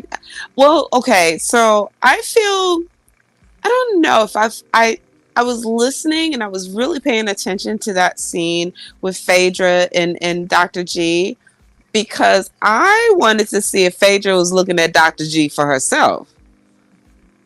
Because I'll tell you about that later. But um, I was trying to, I just felt uncomfortable that they had that conversation in an intimate setting, and I mean intimate, it's just him and her in a kind of low key restaurant area eating dinner. I have a lot of male friends that are married, and if I want to meet up with them, or if we just happen to bump into each other, we're at a coffee shop or a bar, like not an intimate setting like that. So Sure. I felt uncomfortable watching that scene. Right. No, I do feel what you're saying, and I think it was featured like on the first episode. I think Yeah, Emily asked, like, "Did you and Dr. G date?" And I mean, y'all can let me know in the live chat if I'm wrong about that, but I think that was said. she And did. yeah, and so I feel like maybe Phaedra at this point, because it is a because the Kool-Aid has been mixed up so much with Yeah, Quad, Dr. G, and Phaedra that she's like, you know what, I'm good. I'm good. I know yeah. what Kool-Aid tastes like. I'm in my own vibe Ew. and move on. You know what I mean? But it was Yeah, interesting because when Phaedra said that, well, it looks like she's marrying Papa Bear, and when he said, I don't know if I'm predator or prey, I'm like, that freaked me out. Let me tell okay. you, when he said that, I turned the channel. Oh, I believe I it. had goosebumps because I was like, what? Yeah. And then I know that she asked him if he was scared of Quad. And he Hmm. said, yeah. He hesitated, but he did say, yeah, he was afraid of Quad. But he didn't expound on that. Like, Yeah. why were you afraid of somebody that was way smaller than you? Like, I think she had more of an authoritarian position, and he's not mm, Hmm. a strong minded man. And I hate to put it that way, but he Sure. comes across that way, right? Yeah. Um, and so he wants somebody a little bit more demure and not self confident. Hmm. But he made a wrong choice when he picked Sweet Tea because she's a young chick and she's gonna mature while he's still sitting in his age. Yeah. No, I think that was a very fair point you just made. That Thank you. with no problem with Quad. She's lived her life to know who she is. Yeah, So, her voice is very authoritative. And thank yeah, you, Tyler or T-Mons G-Mom, for that context. That she's very authoritative because she knows who she is and she knows her voice. Where, yes, it can come across as mean, but that just means that maybe it comes across mean to you, but that's just how she's speaking. Where yeah. with T, no disrespect, but when you don't know who you are with your voice, it can seem that you are coming across as Docile. right or docile. Yeah. So, Yeah. but yeah, that predator or prey thing, I was just like, dude, that wasn't that That was came out really wrong. yeah.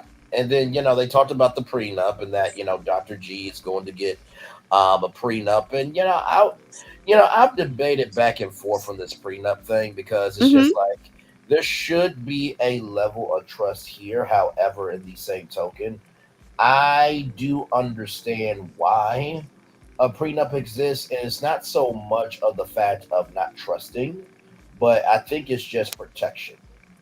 Oh, Because hell yeah. because at the end of the day, I mean, listen, let's just say, y'all, let's just say that I'm married to Jill Scott, right? Ooh, And Jill that Scott. yes. So let's just say that if I'm married to Jill Scott, that Mm-hmm. or my girlfriend or whoever I'm married to, right?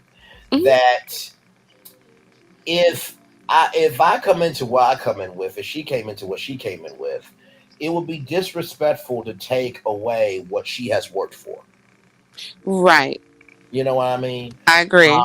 And so at that point, and with that being said, I think it's really up to that person to recognize that, hey, it's not about destroying our love, it's about protecting our love. And I think Yeah. the only reason why people get so upset by it is because it took a lot to get the opportunity. Mm-hmm. And so you don't want that opportunity to be disrespected. I think I agree. I agree 1,000%.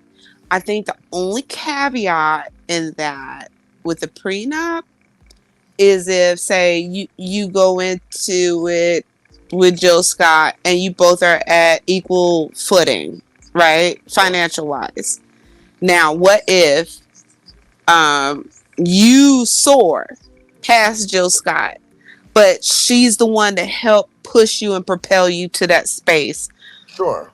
You know, that's when I would say, "Oh hell yeah, she deserves something."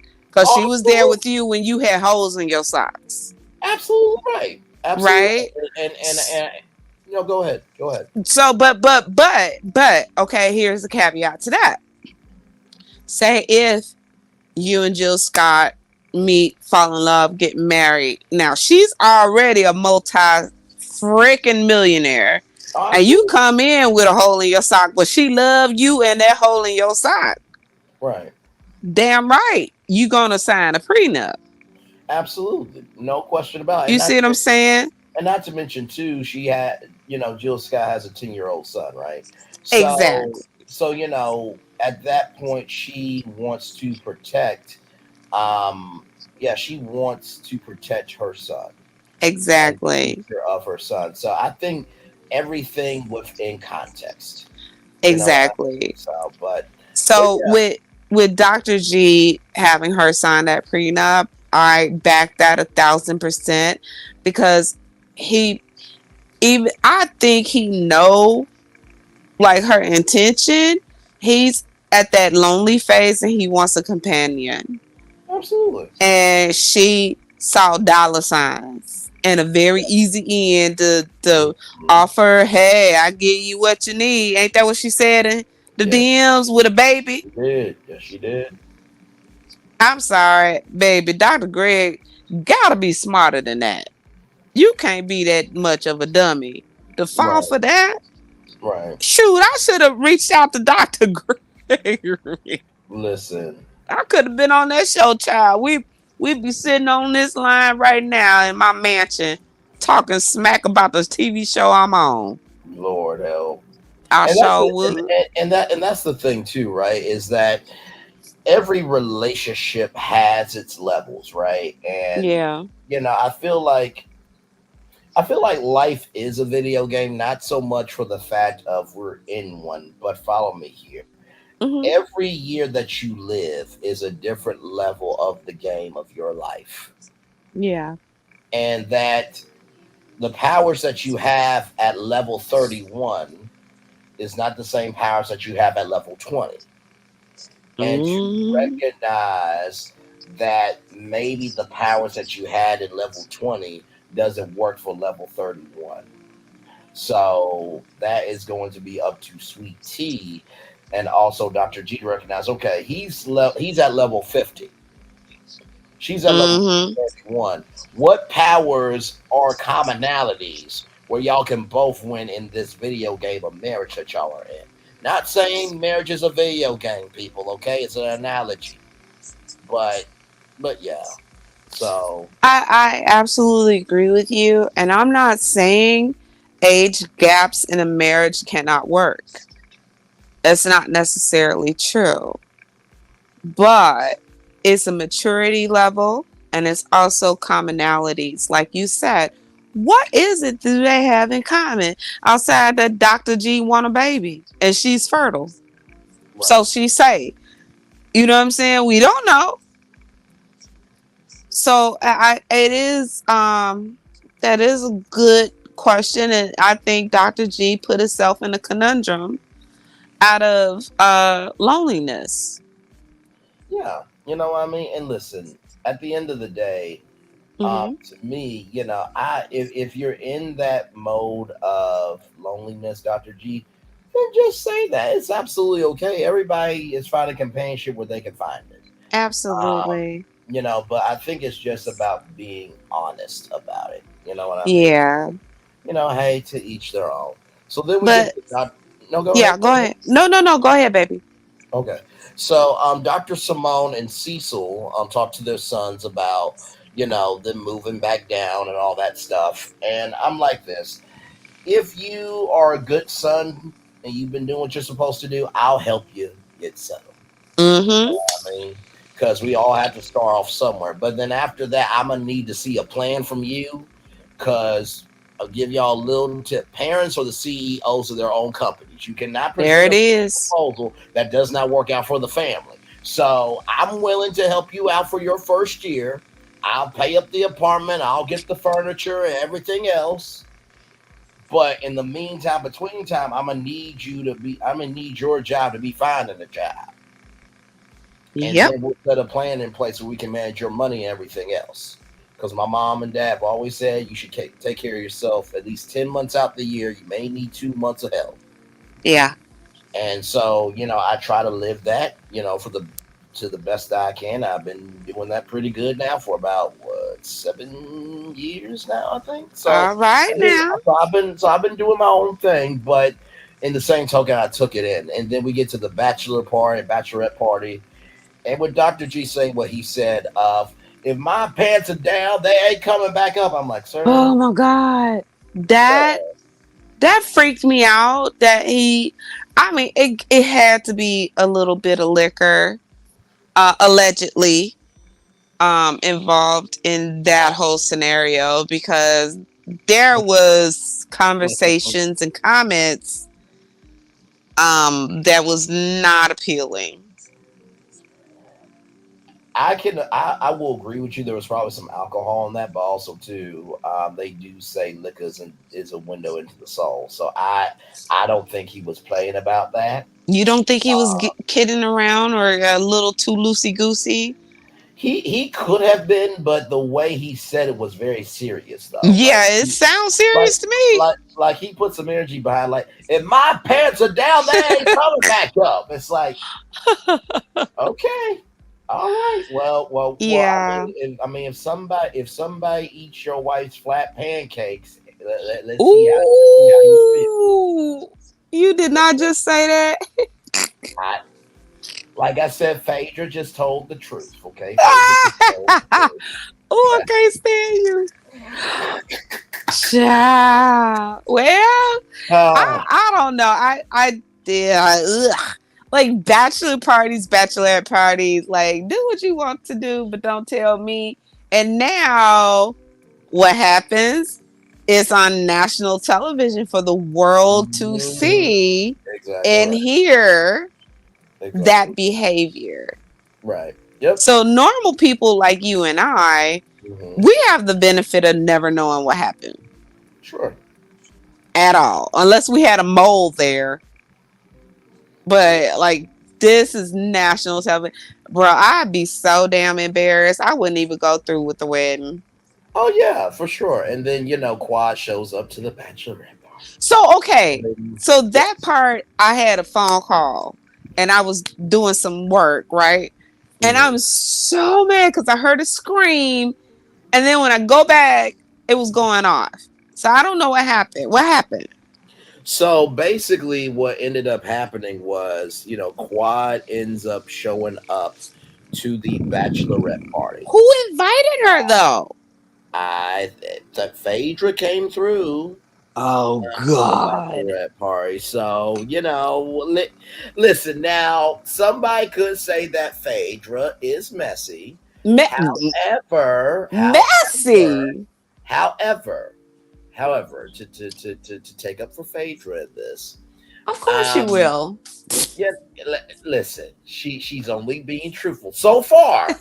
Now we all know what happened on Housewives, but everybody deserves a new leaf every once in a while. So Mm, mm, mm, because they are friends, and this mm, is a bachelorette party, mm. she's going to bring her best friend. Like that.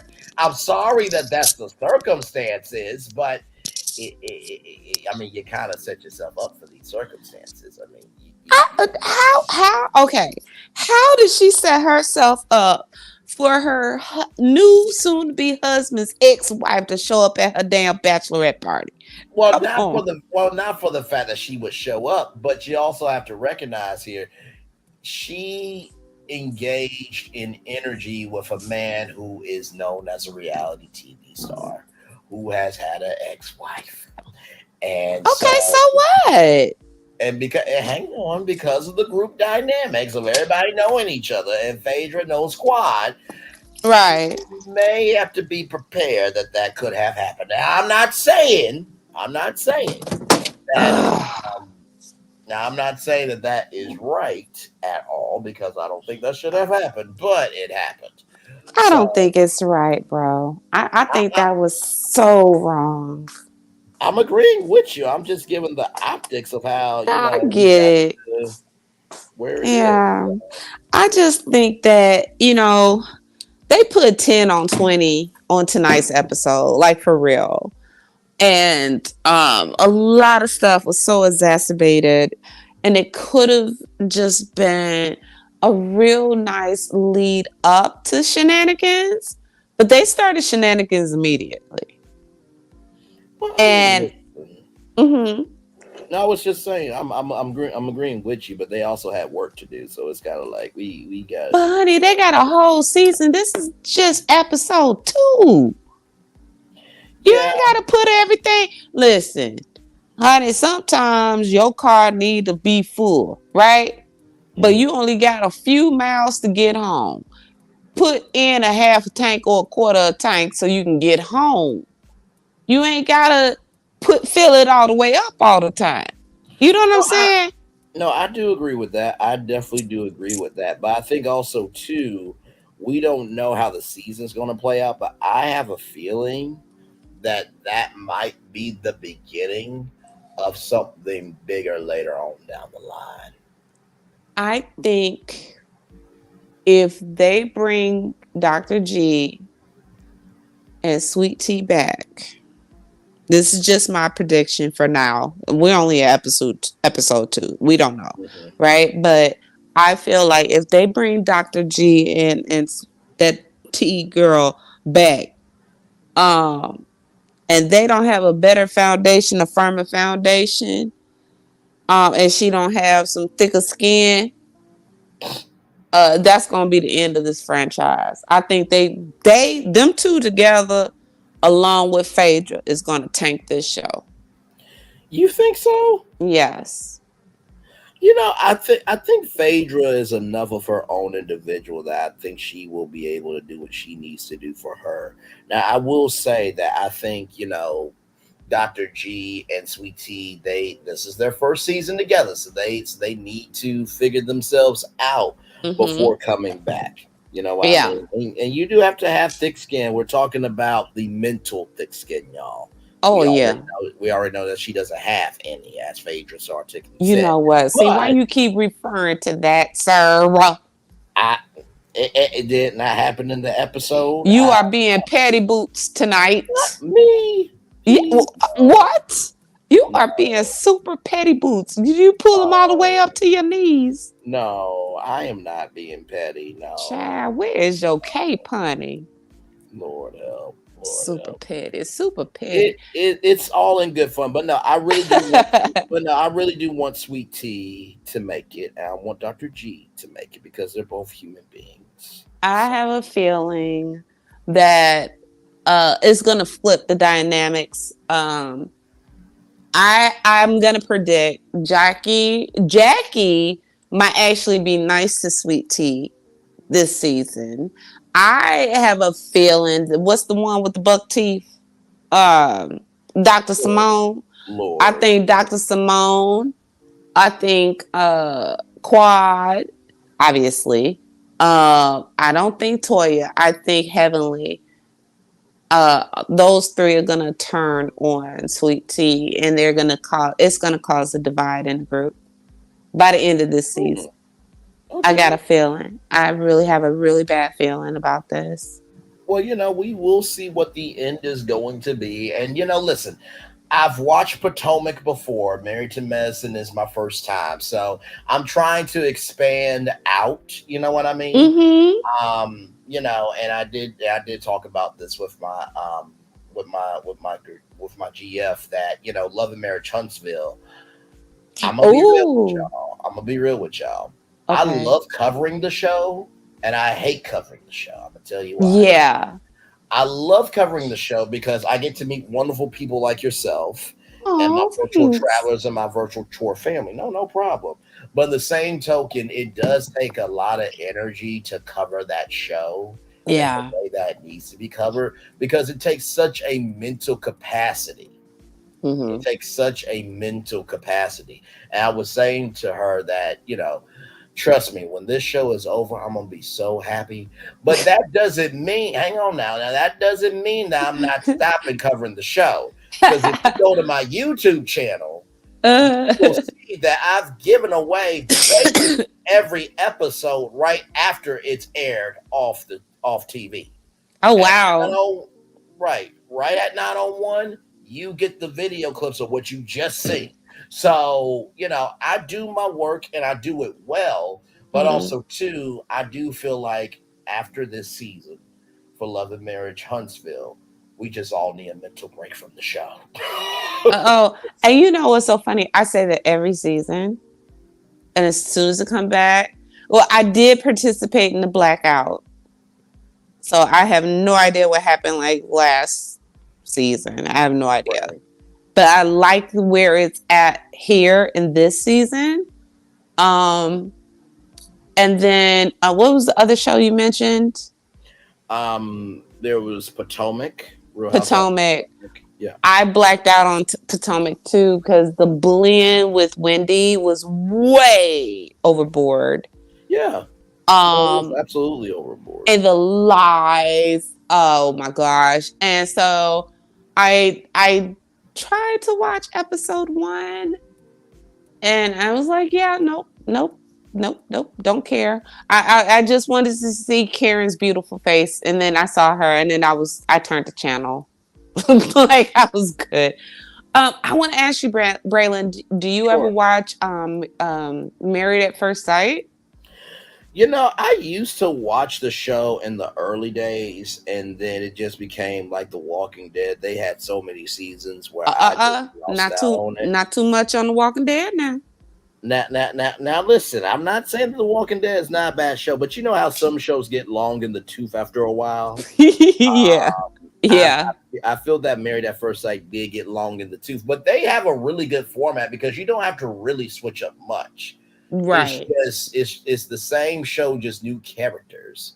And Yeah, and you know what? I have to say this and there has been controversies with that show, just like any show.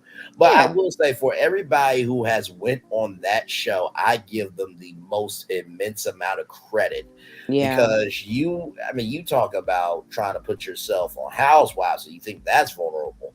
No, no, no, no, no. Imagine you are standing at the altar and your wife or your husband you've never met until they A open the door. stranger. Yeah, that that is that that crazy. that takes a vulnerability Yeah. that, listen, I give so much credit. And you know what, I do want to get into shows like that. The biggest Mm-hmm. thing is figuring out what shows you guys like, be finding a way to watch the show, and also to the production schedule Yeah. because you know, Love and Marriage Huntsville, I do every Saturday night at 9, 8 Central on YouTube immediately after the show. So and I have to, and y'all have been so supportive of the after shows. Like this latest one, I think got like 170 something views. There was one that got Oh, 400 views. good. So y'all come through with Love and Marriage Huntsville, and so I'm like, okay, I know y'all love that show, but then when this show came back in Robin, I'm like, I really want to see how this season goes with calling out Robin, but also too with Phaedra coming back. I thought it was really good that Bravo held in their and here's the thing. I think Bravo did this Sunday night move because they don't have Housewives right now of Yeah. Atlanta. Oh, So yeah. they're Of so they're like, course. okay, we gotta figure out a way to stabilize Black Housewives on TV for at least a little bit until we can get Atlanta back. And for what they did, it's a 2 hour power block of Housewives It with is. Potomac and then Phaedra. So they Yeah. did their thing. Not Phaedra. Stop it. Married to Medicine. No, it is Married to Medicine, but I'm saying the linkage, the Yeah, it linkage of is. yeah. Yeah. I think though, just my quick synopsis, well, not synopsis, but opinion in Sure. regards to Housewives, Atlanta Housewives, they need a full cast shakeup. We need. I'm like, I love Kenya. I do. I love her. Uh, I like Candy. The rest of them, eh. We need some new meat, new blood, new people. Um, I just think it's gotten stale at this point. The same reads, the same drags. It's boring now. I didn't even watch last year at all. Understood. I watched your reviews to keep up with what was going on. Oh, thank you. No, and I listen, did. yeah, and here's the thing with that. I covered the first, so like if you guys go back to the beginning of my channel, I watched it for Martell Hope because he was on Love and Marriage Oh Huntsman, God, that guy. and he was on Housewives. So I started to watch it, but then I'm like, you know what? I am just going to just tap out of this because I'm like, okay, I'm not finding it really interesting, and apparently a lot of other Mm-hmm. people didn't find it interesting. But then I'm like, okay, you know what? The reunion is here, Mm-hmm. and I feel like this: if you don't cover everything, you need to at least cover the reunion. Yeah. And so I did that because I'm like, hell, I at least cover the first two episodes. Mm-hmm. And then I thought I need to cover the reunion. And I would now I have always said that Kenya Moore is not Jill Scott, not here, not there, not anywhere, not in the past, present, or afterlife. What? But I did give her credit for saying to Sheree about Martell what about the Revenge P tape. I will give Kenya credit for that now. That was a move that could have went a lot of ways. So I Yeah. give Kenya credit for that, Yeah. but that's all the credit I'm giving her. But I mean, I gotta hold on now, Braylon. I have to give her more credit than just that. Because okay. really, Kenya actually was being a good friend, and she had been to a lot of people. It might not have came out the right way, but she was trying to warn a lot of people like, yo, this is not the move, right? Yeah. And they didn't take it the right way. They wanted to have a beef with her, and she always ended up being right. And she was right about Mar Hotel. I'll say Hotel. I'm not going to say Yeah. his name. No, But no, for sure. she's not, I don't think that she's intentional. Like, if you piss her off, yeah, she has every right to snap. But I think that she always has her intentions in the right place. It just doesn't come out the right way. Oh, absolutely. And not to mention too, I will say that, when Kenya was trying to give Ralph some good advice, I also thought that was good as well. Yeah. So, and listen, I feel like sometimes we are a little too harsh on these people because in the words of Karen Huger, we only judge what you give us, right? Right. So and from what I have heard, to give Kenya some more credit, I have heard that she is lovely in person, that she She that is. she has a good soul. So, listen, we all have our takes, okay? So, me saying Listen, one, we saying all have our another, good days and we all have our bad days. this is true. And thankfully for you and I, nobody with a camera is following us on a daily basis. And Because a lot of people might not like us in real life. You know what I'm saying? that is very true. And You know. I do try to give grace to Yeah. when I cover this because my mom, she says like, now, Bray, listen, you're Uh-oh. trying to get to where they are. I'm like, well, first of all, mom, I actually have a gift for hosting for radio, TV, and other You things. do. They are You them. do. I am me. So let's not do that. She's like, Bray, that's not the point. Okay. They are known and you're trying to get known. I'm like, can I just be right in this? No, you're not Nope. going to be right in this because you are covering them and you don't know when you're going to get in the game. And people do Yeah. research on people. So I'm like, moms are important and You logic better is listen important. to her. So, She so know what she I, talking about. I And just the blessing in it is that she love you so much to that she make wants to, sure that she she says, wants you to do the right thing. exactly right. Exactly right. So, Yeah. I get, and here's the thing too. I joke with my mom. I'm like, Mom, do you want to be my Christian representative when I make it? Because me and my mom, we have two different personalities. I say what's Oh. on my mind. My mom is like, you can say that a little bit nicer. And I'm just like, if you want to be my Oh, Christian representative, you definitely can. But I joke with her in that. But I think, that's so sweet. but I think no, for sure. And my mom, my dad, my sister, they are my foundation. Without them, there's no Braylon. That's And beautiful. of course, God and my dog Tank, who I miss every day. Oh, what kind of dog you But got? I had a half Rottweiler, half German Shepherd, um, Oh, but he sadly passed away. oh my! I'm so sorry, sweetheart. Listen, it is all. I think about him every day. I think about I him bet every you single do. day. But no, and this is the thing too, right? Um, I have to recognize that the way I do things may Hmm. be different based on my generation and my mom's generation, but Yeah. I also do know that for everything that I do, there are some things that I'm not good at. So, for example, if I'm the reunion, let's just say if I'm the reunion host on Housewives, I say, well, if I said to Kenya Moore, well, you're not Jill Scott, past, present, or afterlife, that's going to Uh, come across very mean on national television. it Um, would. a black man's like, what you mean she ain't no Jill Scott? Well, who are you? You ain't Idris Elba. And it's like, Well. well, first of all, I know I'm not. I can own that. So y'all not going to get to me with that. But it is with context, right? Yeah. So there are some areas that I need to work on. But for the most part, I think with everything that I have done up to this point on this channel, I Hmm. think I am open, I am fair, and I try to be understanding I most of the time. appreciate that about you, Braylon.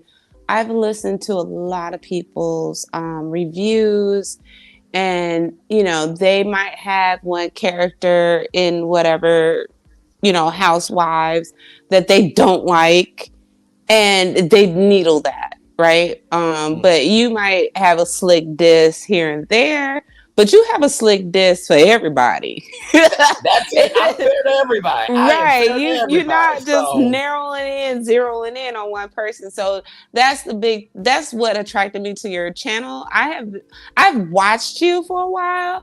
I just recently subscribed. Cause I was like, you know understood. what? You keep popping up on my feed, and I'm like, oh, he's in my algorithm. So let's see what he really talking about. And I Absolutely. really enjoy every single short that you have. And I thank you so much for allowing me No, this no amount of problem. time. Cause I know, honey, I'm long winded sometimes. Oh, listen. I'm the same way, but I always say to my friends and family, "Out of my rambling comes greatness. Just give me time." Mm-hmm. You You know gonna what I make it there. listen, like I said, it's like virtual tour live. We're on tour, so just we're gonna get to the end destination. Okay, well Yeah. we gotta take some pit stops along the way. And honestly, to tell you the truth, I feel that my genuine goal in life is to bring soul to areas that may not have a soul. I And think that's so good. no, for sure. I call myself a Yeah. social media philanthropist. And basically what that means is I give back through the power of media to help people be the most social that they can be, so they can go after what they want. Yeah. And so whether that is creating TV shows, whether that is being on a show, whether that is doing this, right now I'm giving back. Mm-hmm. Because I think information and context and perspective is very important. So I know if I became a reunion host Mm-hmm. on reality TV, I feel like I would be a fair host. Of course, I'll have my favorites, but in the same token, I'm gonna come for everybody. You know what I mean? Yeah. If you do wrong, you do wrong. If you do right, you do right. Yeah. And that's the way it should be. It's just like in my own family. If Braylon does something right, he does something right. If he does something wrong, he does something wrong. And Right. Dr. Phil said something that I'll never forget. He said, "We may not love everything that a person does, but that doesn't mean we can't have love for them." And I try Right. to do that with every single piece of content that I do on my channel.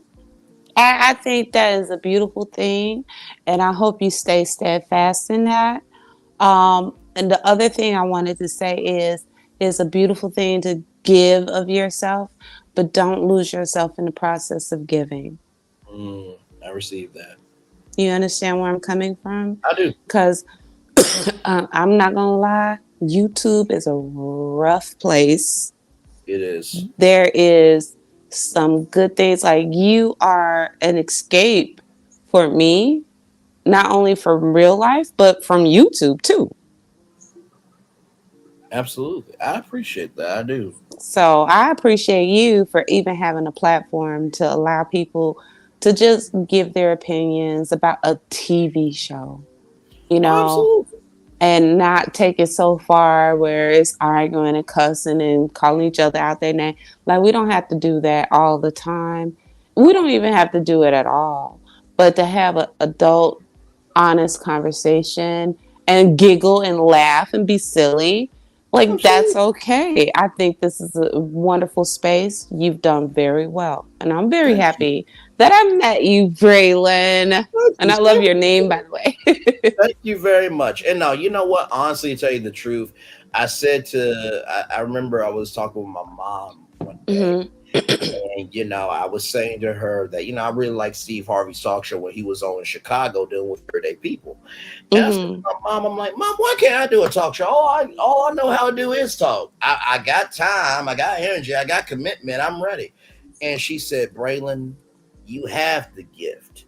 You need to just develop yourself a little more, because if you're sitting on a stage or on a set or on a sound stage with 200 people or 300 people and hmm millions of people watching at home, you need to be in a marriage to give marriage advice. You need to be able to do this. You need to be able to do that. So it's I not that you agree. don't have it. You just need to develop. hmm And I had to take that for a minute, because a lot of times in life, when it comes to family, friends, boyfriend, girlfriend, what have you, sometimes we will take advice as, you know, we feel like they're fighting against us in the ring, hmm but really they're in the corner with us, with the damp towel, with the wet towel, and squirting hmm water in our mouth and trying to help us win the fight. Yeah. And so what I have to do sometimes is recognize, even with my family, my friends, my girlfriend, y'all, my virtual travels, my virtual tour family, I have to Yeah. recognize where y'all are coming from before I respond. Because Yeah. you guys may give me something that can make me better. I was talking with my friend today, and he was like, well, being married, it's gonna make you better. I'm like, I'm not doubting that there are other areas where I am ignorant, and ignorant just means lack of knowledge. So don't. Yeah. Lack of knowledge. Correct. But marriage definitely will make me a better person, because there's areas that I am lacking in. But also too, I gotta give myself the space, grace, and okay, I gotta give myself the great space and love Yeah. that I haven't been in those areas yet, and that's okay. So, Right. okay, I was saying to my friend, like, what my wife, my kids, my mama, my dad, my sister, y'all, family, and friends, what y'all not going to do is tell me how to do a daytime talk. I'm going to do a game show, because this is what I do. And my friend said to me, and I was very proud of him for this. I don't give a lot of wins to my friends, but hmm it's a mutual thing, because you want to be right, but there's a difference. Right. But there's a difference between being right and being happy. He said, dude, let me tell you something. If you're the biggest thing, I'm going to be in your corner. But really, I could care less about that. I just want you to right. be. And I'm just like, you know what? I can't Yep. say you right now, because you're right. You're right. You're right. But I think also, too, you do have to let your family and friends know every once in a while, like, guys, I will go on vacation for 2 weeks and let you do the Braylon talk show by yourself. That would be Just to cool. let you, just to let you, just to let you see how difficult it is. yeah. And I'm fair game. And if my family, if my friends, if my parents are like, well, what you do is easy. Okay, I'm going off for 2 weeks.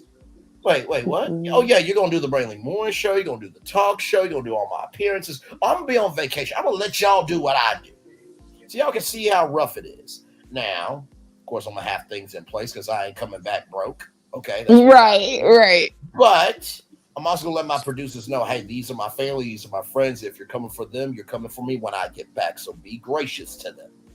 They want to challenge me to say that what I do is easy. I'm allowing them to do it so they can be humbled quickly, fast, and in a hurry. And hopefully, after this lesson, we'll never have to go through this again.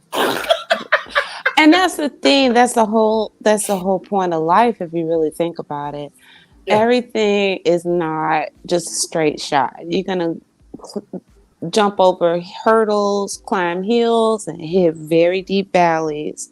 But there's always a way for you to come back, right? And you're always, but the main thing is to learn a lesson from every failure.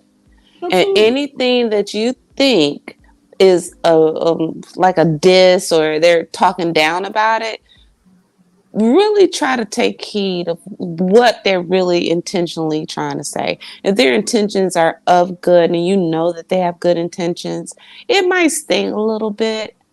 But Mm-hmm. if you take in what they said and with cooler head, you'll be able to understand and let it absorb.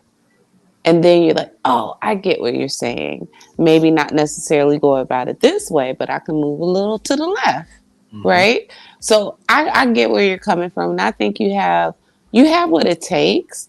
You have a very good vernacular, and then you also have a wonderful support system, and those Absolutely. things can carry you very far and beyond. I want to tell Absolutely. you next year, though, I want to see your butt over in Las Vegas at the BravoCon. Listen, I would love to. Well, here's the thing: we don't know if it's Mm. going to be in Las Vegas next year because it was in New York City, and Oh, so they moved it to Las Vegas to accommodate the big crowds. Now, mm-hmm, personally, I think that they have probably landed a very good partnership mm-hmm. because I think it was over like 30,000 people at BravoCon. So I think they're probably going to keep it out there in Vegas, and not to mention too, it's nice weather. The Yeah. margaritas are flowing. So I would love to go to BravoCon.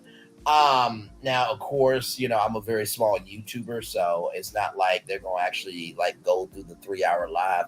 But it would be interesting if Kenya Moore. Oh, so you said I'm not. Oh Lord, Kenya, it was everybody got something to say about you. What Hell. happened? What happened?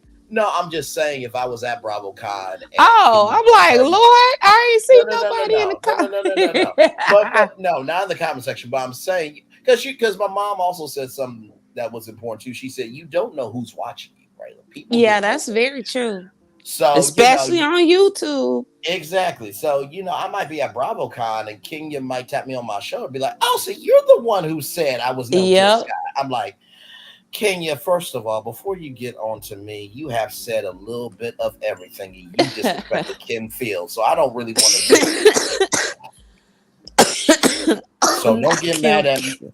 So don't get mad at me because I had something to say on you. Everybody, you put yourself out here for us to talk about you. So don't get Hmm. mad at me. And she'd be like, "Oh, you match my energy." Well, what do you expect? Well, the thing of it is, it's great to fantasize that kind of conversation, but it might not even go that way. She might be like, "Hey, Braylon, nice to meet you." That You also can be never the know. case too. That also can be the case. People can catch you on the right day, or they can catch you on the right day, if you know what I'm That saying. no, I do. So, you know, don't allow those kind of thoughts to occupy your thought of that person. You don't know her, you never met her, but when you meet her, it might be a completely different situation. It might be super pleasant. Right. So you never know. Like we literally just said, we see what is edited and put in front of us in the Correct. idiot box, right? But we don't know these people day in and day out. We don't know what that lady, she might be fabulous and make a beat, and when she get home, she might be crying. Right. You don't know.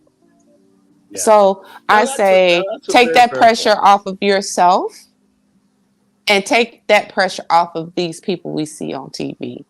But I can't say what I said about Dr. Heavenly because that wench got a YouTube page and she's nasty on that. I had to block her off of my YouTube child. Ugh. No, I Oh, believe. and she ain't even on TV. When she's on her YouTube, she's sitting in her closet talking smack. Well, I mean, her and Carlos King do have a lot in common because he's You taking know his time what? doing his I'm part. gonna reserve what I listen. I'm trying to go to bed, child. You have a good night. I had a You wonderful too. time. I love you. So I did hope you have a I. blessed evening. You too. And thank you. No problem. Much love to you. We'll talk soon. You as well. Okay, baby. Bye bye. All right. Bye bye. Bye, y'all. See y'all soon. That was such a fun time. And with that being said, let me get the daily motivator for y'all. And we will be on out of here. This was a fun live, a little long, but we love having a good time. We really do.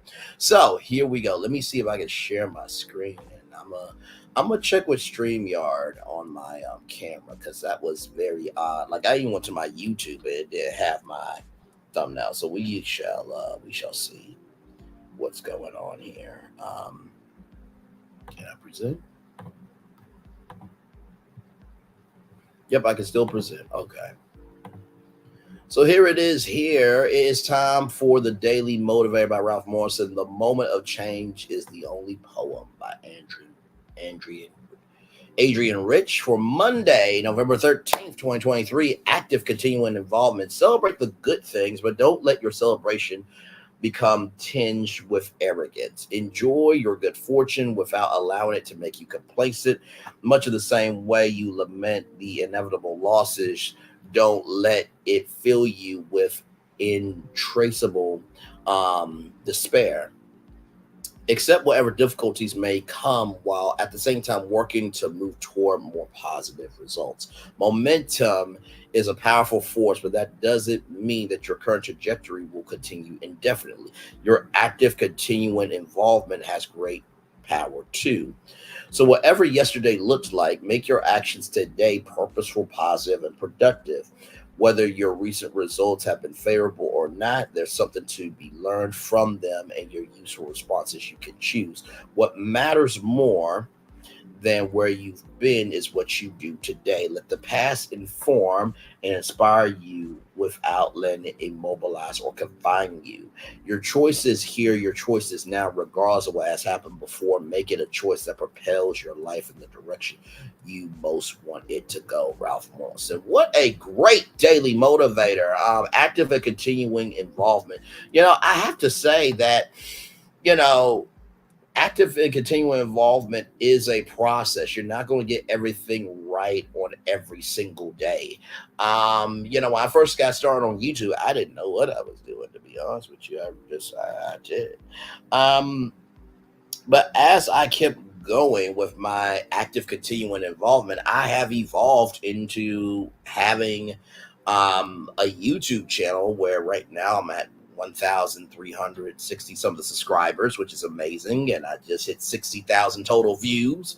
So it's amazing, right? And that's just putting myself out there. And you don't know who you're helping. You don't know who you're inspiring. You don't know who you're connecting with. So that's one. That active continuing involvement is a process. Number two, know that everybody is having a rough time in life. They probably wonder, what does that have to do with active continual involvement?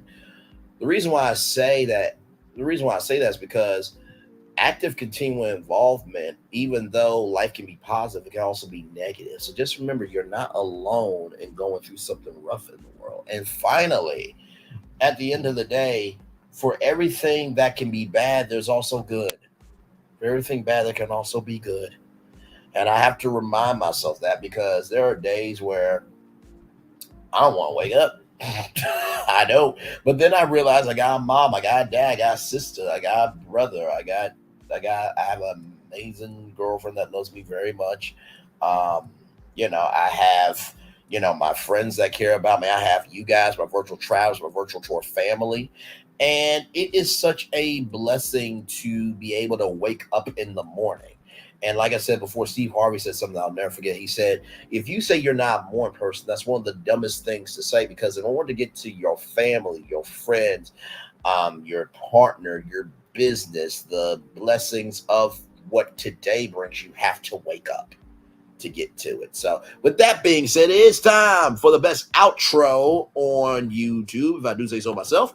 Know what you do and do what you know. Never say you weren't born special, because you were always born blessed and trust. You may not be where you want to be, but by the end of it, you'll be where you need to be. Do what you've been chosen to do. Why? It's one thing to call yourself, it's nothing to be chosen. One love, much love, all love. I have spent time with you. You have spent time with me. Hopefully by spending time together, we'll rise up to be great together. And always remember, where you're doing radio, television, YouTube, living your best life, or you're just realizing that, guess what? That you cannot ask others to take accountability if you don't take accountability. Make sure the replay is not just ready for you to watch it, not just ready for you to listen to it, but for you to want to experience it again. Whatever obstacles you have overcome, whatever successes you have achieved, I am extremely proud of you today. But if nobody else is going to be proud of you, be proud of your damn self. Enjoy these fireworks for the day that was, the day that is to come, and the blessings that are on the way. One love, much love, all love. Good night, everybody. See you guys tomorrow night right here at 6 p.m. Eastern, only on YouTube. Bye, everybody.